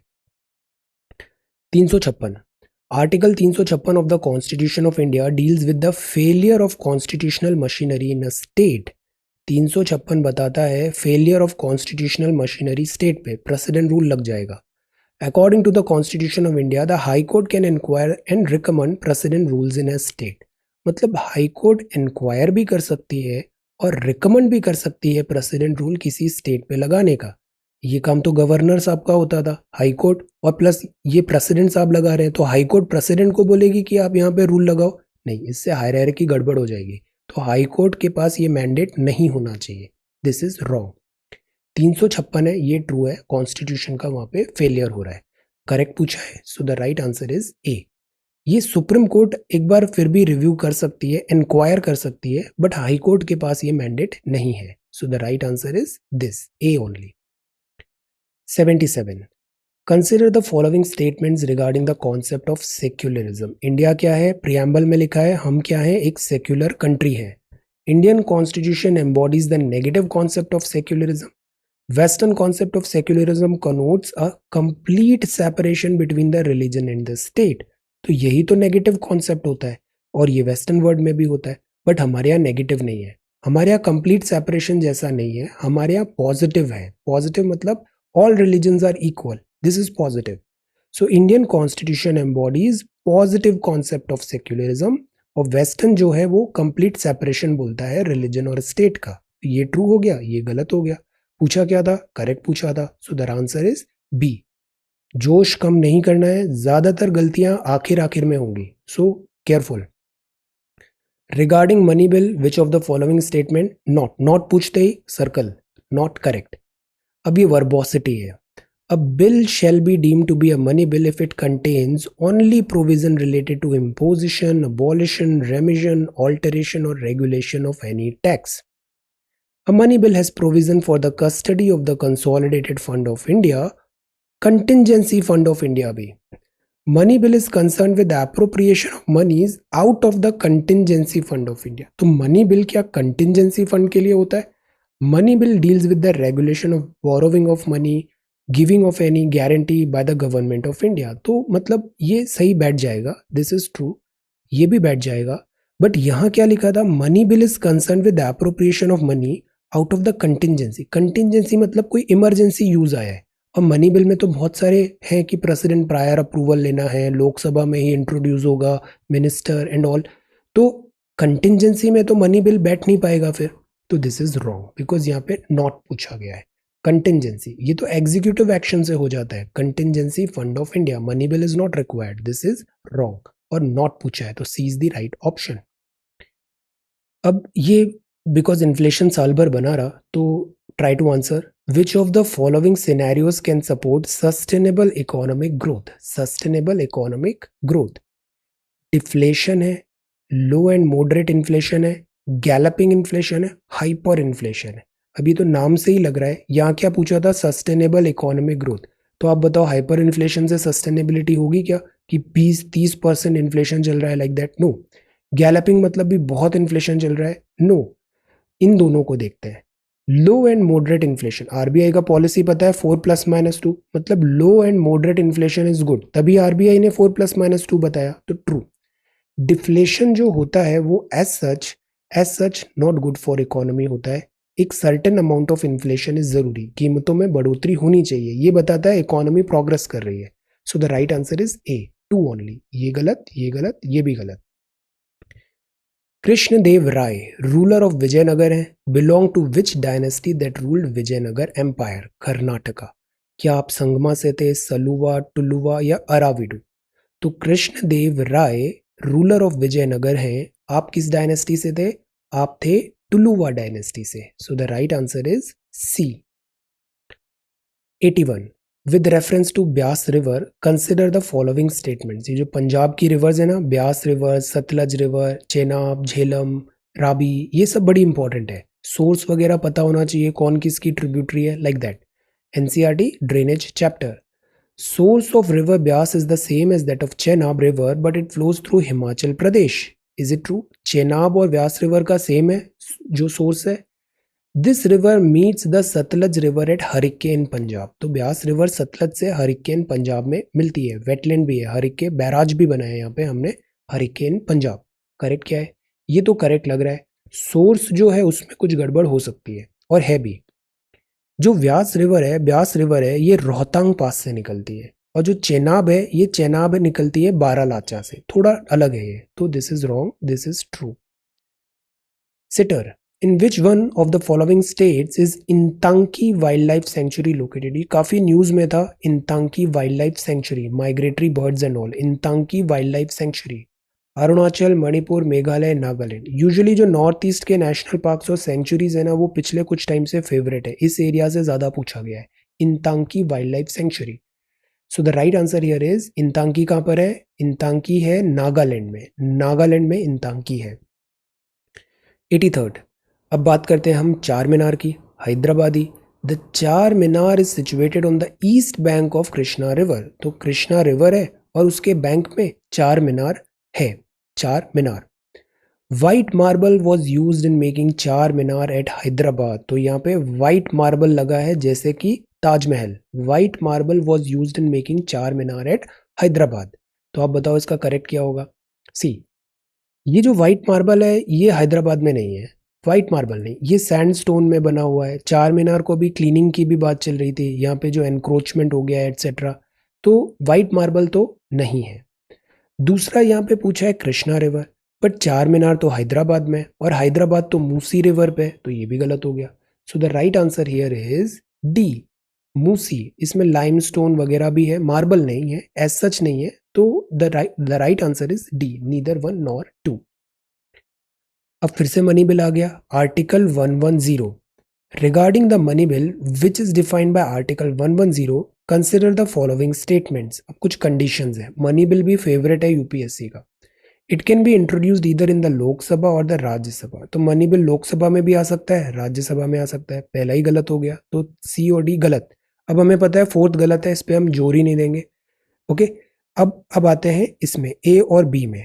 नहीं, ऑप्शन गलत हुआ है, अभी तो पढ़ेंगे, फोर्थ करेक्ट भी हो सकता है। ऑप्शन गलत हुआ है, सी और डी ऑप्शन गलत हो गए। Okay, it can introduced only by a minister. तो मनी बिल जो है वो केवल इंट्रोड्यूस होता है by a minister. It can be introduced only on the recommendation of the president. ये केवल प्रेसिडेंट साहब की रिकमेंडेशन से होता है। It does not require the classification of the speaker when transmitted to the Rajya Sabha if it has originated in the Lok Sabha। तो ये राज्यसभा जाएगा, अगर ट्रांसमिट होगा तो स्पीकर सर्टिफिकेशन जरूरी नहीं है। क्या ऐसा होता है? मनी बिल तो स्पीकर सर्टिफाई करते हैं, does not require certification of speaker है। और यहाँ पे लिखा है दोनों हाउसेस में आ सकता है, तो ये तो गलत हो गया था, ये भी गलत हो गया था। So the right option here is 2 and 3। ये मिनिस्टर ही इंट्रोड्यूस करेंगे और रिकमेंडेशन ऑफ प्रेसिडेंट ही करेंगे, और लोकसभा में ही करेंगे, स्पीकर सर्टिफाई करेंगे, तो फिर ये Rajya Sabha and all. Certification of the speaker, Rajya Sabha suggestions दे सकती है बट इसको रिजेक्ट नहीं कर सकती है। So this is B, 2 and 3। Pangong Tso lake important है, Galwan crisis and all. Pangong Tso तो ये बनी थी टेथिस जियोसिंक्लाइन से। It is a salt water lake. तो क्या ये खारा पानी है? क्या ये टेथिस जियोसिंक्लाइन क्या होता है? ऐसे बीच में बहुत समुद्र, छिछला छोटा शैलो समुद्र था, वहाँ बहुत सेडिमेंट्स वगैरह थे, फिर ऐसे करके कोई लेक वगैरह रिमेनिंग बना, पैंगोंग सो। तो टेथिस सी तो था यहाँ पे, हिमालयन ओरिजिन ही हम पढ़ते हैं। Tethys sea geosyncline, true.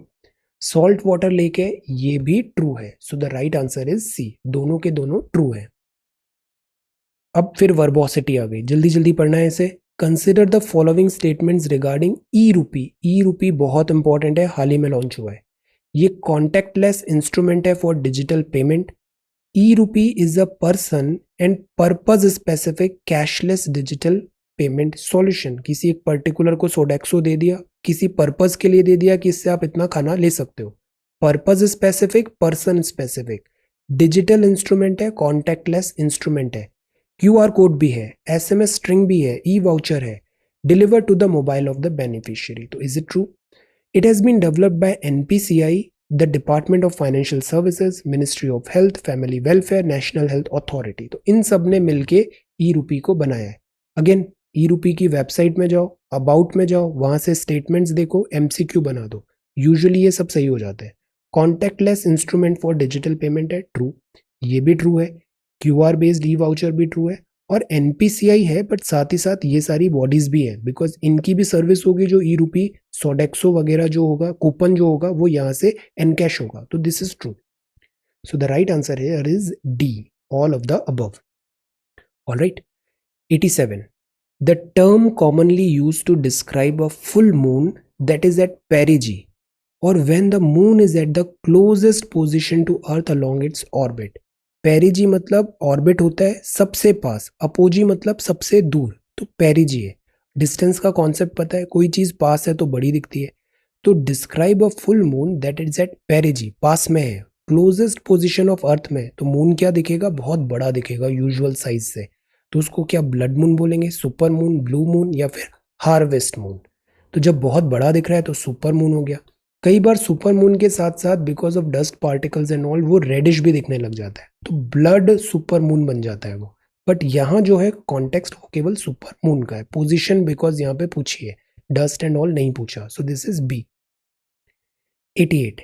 Committee headed by T.K. Vishwanathan was in news recently and it is related to what? T.K. Vishwanathan. Assessment of vaccine wastage in India, because Covid के time पे vaccine shortage भी था, wastage भी हुआ।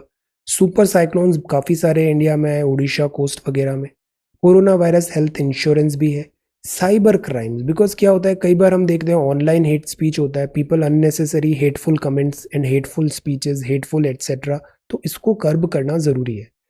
Crime है ये, specially online hate speeches. तो ये जो टीके विश्वनाथन कमेटी है, this is this D, online hate speeches, D, D. Okay.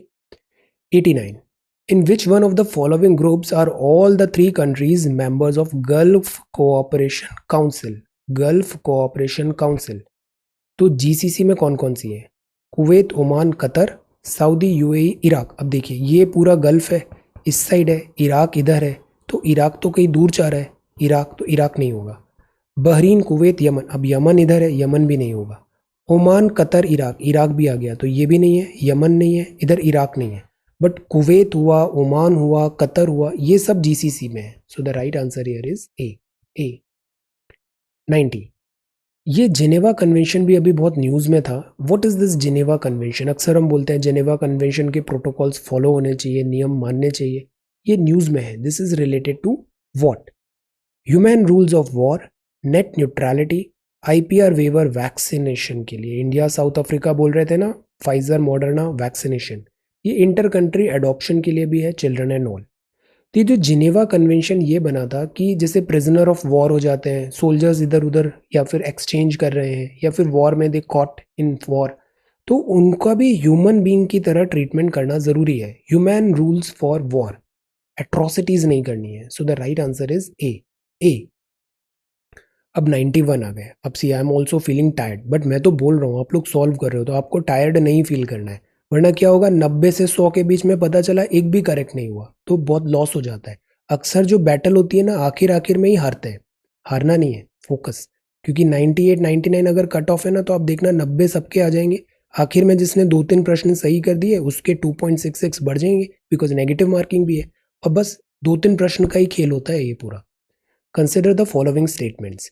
Inflation benefit करता है क्रेडिटर को, इन्फ्लेशन बेनिफिट करता है डेटर को, इन्फ्लेशन बेनिफिट करता है बॉन्ड होल्डर को, इन्फ्लेशन बेनिफिट करता है डिपॉजिटर को। आपने बैंक में पैसा जमा किया है, 4% से इंटरेस्ट मिल रहा है, बैंक रेट इन्फ्लेशन 6 पे चल रही है, तो नुकसान हुआ ना, आपको बेनिफिट नहीं हुआ। बॉन्ड होल्डर में भी फिक्स्ड इनकम होती है, नुकसान हो गया तो बेनिफिट नहीं हुआ, बेनिफिट नहीं हुआ। डेटर हो क्रेडिटर हो, इन दोनों में से एक को फायदा होगा, एक को नुकसान होगा। क्रेडिटर और डेटर एक साथ तो आएंगे नहीं, 1 इन 2 एक साथ नहीं आएगा। तो क्रेडिटर वो होता है जिसने पैसे दिए हैं, डेटर वो है बेनिफिट जिसने उधार लिया है। तो जिसने उधार लिया है उसने तो 100 रुपये ही उधार लिया, बट अब इस 100 रुपये की कीमत एक्चुअल कम हो गई बिकॉज इन्फ्लेशन हो गई, तो इस किसको फायदा हो गया ना, बिकॉज 100 रुपये लिया था उसकी कीमत कम हो गई। तो डेटर को फायदा होगा, इसको नुकसान होगा, इसको नुकसान होगा, इसको नुकसान होगा। तो हमें ये पूछा था कि किसको बेनिफिट करेगी, तो डेटर को बेनिफिट करेगी, क्रेडिटर बॉन्ड होल्डर जो यूजुअली फिक्स्ड इनकम वाले हैं उनको इन्फ्लेशन नुकसान पहुंचाता है। अब ये राइट टू प्राइवेसी आ गया। Right to privacy is protected as an intrinsic part right to life 21 के अंदर। Personal liberty, which of the following in the constitution of India correctly and appropriately imply the above statement. तो बताइए right to life privacy क्या बताता है। 14 है provision under 42nd amendment of the constitution, confuse करने के लिए लिखा है। 17 DPSP part 4। 21 yes right to life 21 में होता है फ्रीडम गारंटेड इन पार्ट 3। 24 कहाँ पे होता है 44th अमेंडमेंट, नो ये भी बोगस, ये भी बोगस, थर्ड भी bogus. C is the right option. Article 21 जो है फ्रीडम मिली है पार्ट 3 ऑफ द कॉन्स्टिट्यूशन में। कई बार कंफ्यूज करने के लिए इसको पार्ट 4 बोल देंगे, पार्ट 4 होते ही ये गलत हो जाएगा। तो एक एक लाइन अच्छे से पढ़ना है। Freedom guaranteed in part 3 article 21। अब ये एक बुक है, who rot the book the history of the war of Indian independence. History of the war of Indian independence किसने लिखा।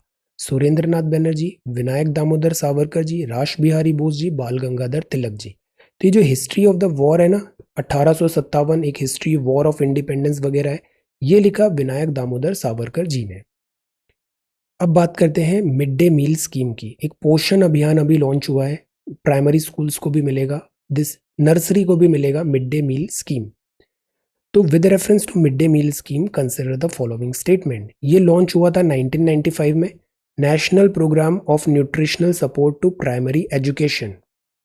It guarantee 1 meal to all children in government and aided schools में, मदरसा में supported under समग्र शिक्षा। तो मतलब सरकार का स्कूल है या सरकार के द्वारा सपोर्ट किया जा रहा है समग्र शिक्षा, तो वहाँ पर एक वक्त का खाना मिलेगा बच्चों को, और ये मिनिस्ट्री ऑफ एजुकेशन के अंदर आता है। तो आपको बताना है करेक्ट क्या है। मिड डे मील ज़रूरी है माल न्यूट्रिशन को कम करने के लिए और बच्चे मजबूत बनाने के लिए। So this is true, this is true, और जो थर्ड है वो भी ट्रू है। So the right answer is D. तीनों के तीनों ट्रू है यहाँ पे। 95 3 रिवर्स हैं, दिबांग, ये 4 रिवर्स हैं, दिबांग, लोहित, कामेंग और मानस। ये सब ट्रिब्यूटरी हैं ब्रह्मपुत्रा की। ब्रह्मपुत्रा ऐसे बह रही है असम में, कुछ यहाँ से आएंगी तो राइट बैंक, कुछ नीचे से आएंगी तो लेफ्ट बैंक। आपको बताना है राइट बैंक ट्रिब्यूटरी क्या है, दिबांग, लोहित, कामेंग और Manas. So the right answer here is क्या होगी answer, right answer is D. Right bank मतलब इधर ऊपर से आ रहा है, टुवर्ड्स दिस चाइना वाले साइड से, ऊपर अरुणाचल इधर से। सो यहाँ पे क्या होगा रिवर्स, दिबांग, लोहित, कामेंग, मानस। तो जो दिबांग है और जो लोहित है, नहीं, जो कामेंग है और जो मानस है वो राइट से आ रही है, इधर से आ रही है। कामेंग इधर भूटान वूटान कंट्रीज इधर से। तो 3 और 4 इज द आंसर, कामेंग और मानस। दिबांग और लोहित है ये नीचे लेफ्ट बैंक है। सो 3 और 4 is the right answer. Brahmaputra river बहुत इंपॉर्टेंट है, अक्सर सवाल आए हैं ब्रह्मपुत्रा से, जैसे बराक क्या ट्रिब्यूटरी है ब्रह्मपुत्रा की, लाइक दैट। डी। 5 सवाल अभी भी बचे हैं, 5 सवाल करेक्ट हो गए तो 10 नंबर आ जाएंगे। लास्ट क्वेश्चन तक फोकस बनाए रखना है। Which of the following statement are true regarding replacement level fertility. हो सकता है ये 5 के 5 ईजी हो जाए, 10 नंबर सिटर्स है। It is the level of fertility at which population remains constant, तो वो रिप्लेसमेंट लेवल फर्टिलिटी हुआ। It is the level of fertility at which population growth remains constant, growth remains constant. Level of fertility at which a population exactly replaces itself from one generation to another, एक generation गई दूसरी generation ने उसको replace कर दिया।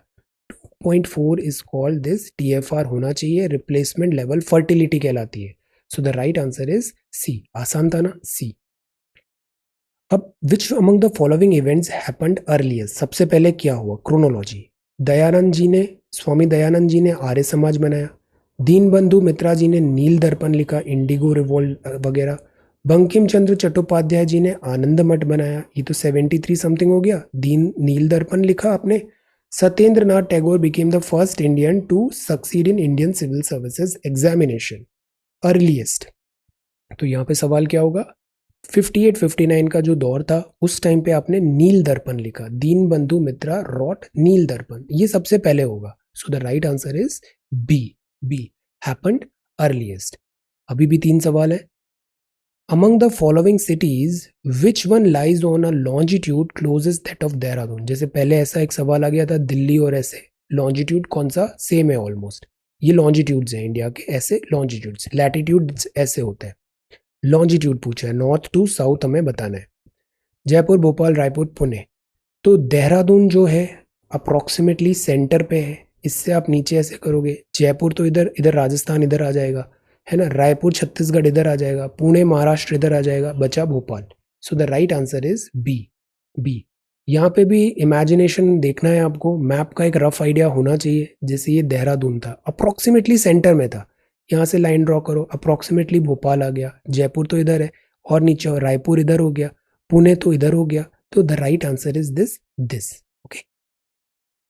अब next, Shreya Singhal case बड़ा important है। Shreya Singhal versus union of India case is related to what? This is right to health, right to fair trial, right to privacy, none of the above. Supreme court बार बार डांट लगा रही है कि 5-6 साल हो गए इस केस को आए हुए, अभी भी इस केस के नाम पर लोगों को बुक कर लिया जाता है, तो विच इज रॉन्ग। तो ये जो केस है इसमें आईटी एक्ट का एक प्रोविजन क्वॉश कर दिया गया था, और वो क्वेश्चन ये था कि आप सोशल मीडिया में ऑनलाइन स्पीच में कुछ बोलते हो तो उसमें क्या इंटरमीडियरी की क्या लाइबिलिटी होगी। फ्रीडम ऑफ स्पीच है, ऑनलाइन स्पीच है, अननेसेसरीली आपने कोई जैसे कोई पोस्ट किया या फिर कोई सटायर वगैरह है, तो गवर्नमेंट आपको साइलेंस जस्ट लाइक दैट नहीं कर सकती। Section 66A। तो ये तो नन ऑफ द अबव हुआ, प्राइवेसी नहीं है, फेयर ट्रायल नहीं है, हेल्थ नहीं है, none of the above. 100th question, which of the following Indian state has longest coast line? सबसे बड़ी कोस्ट लाइन किसकी है? वेस्ट बंगाल बड़ा बड़ा स्टेट है, आंध्रा भी sues, Kerala again God zone country, या गुजरात? गुजरात जो है ना वो ऐसे करके बहुत ज़्यादा इसकी दिस एरिया वाइज जो है ना ऐसे जिगजैग ज़्यादा है, तो इसकी जो कोस्ट लाइन है वो सबसे ज़्यादा हो जाती है। So the right answer here is Gujarat. तो लेसन्स क्या सीखे हमने? 100 के 100 क्वेश्चंस बहुत अच्छे से करना है। ये पेपर अपने अराउंड 1 आवर 45 मिनट में ही कर लिया है, 10-15 मिनट तो आपको लगेंगे गोले भरने में भी, बीच में इन्विजिलेटर साइन वगैरह भी कराएगा, तो prepare for this okay. Speed से भी करना है बट चीज़ें मिस भी नहीं करना है। बाकी कट ऑफ वगैरह का देखें ना तो यूजुअली ये लो स्कोरिंग होता है, पिछले कुछ टाइम से अपन देखें तो 50% या इससे कम ही रह रहा है, 50%। सेफर साइड हम देखें तो फिर भी हमें मेरिट पे चलना है। प्रश्न इजी आ रहा है, हो सकता है कट ऑफ बढ़ जाए, इट इज़ नॉट नेसेसरी 92 फिर से जाएगा। वर्क ऑन मेरिट, बन रहा है तो करना है, नहीं बन रहा है तो नहीं करना है। जबरदस्ती पुश भी नहीं करना है, रिस्क भी नहीं लेना है, वरना एक सवाल गलत होगा 2.66 मार्क्स चले जाएंगे, जो 2 मिलने थे और 0.66 चले गए ओके। सो ये सब कुछ बातें ध्यान रखना है। प्रीलिम्स स्ट्रैटेजी वीडियो में भी हमने ये सब चीज़ें देखी थी। पेपर एक बार आप पूरे देख लो, 2020 का ऑफिशियल की अभी तक आया नहीं है, लेट मी सी क्या करते हैं इसमें ओके। तो पेपर अच्छे से देखना है, 100 के 100 प्रश्न बहुत कंसंट्रेशन से देखने हैं, and wish you all the very best. I have full confidence on you, आप बहुत अच्छा करने वाले हो okay. All the very best. So thank you so much for watching this video, take care, study well and be safe.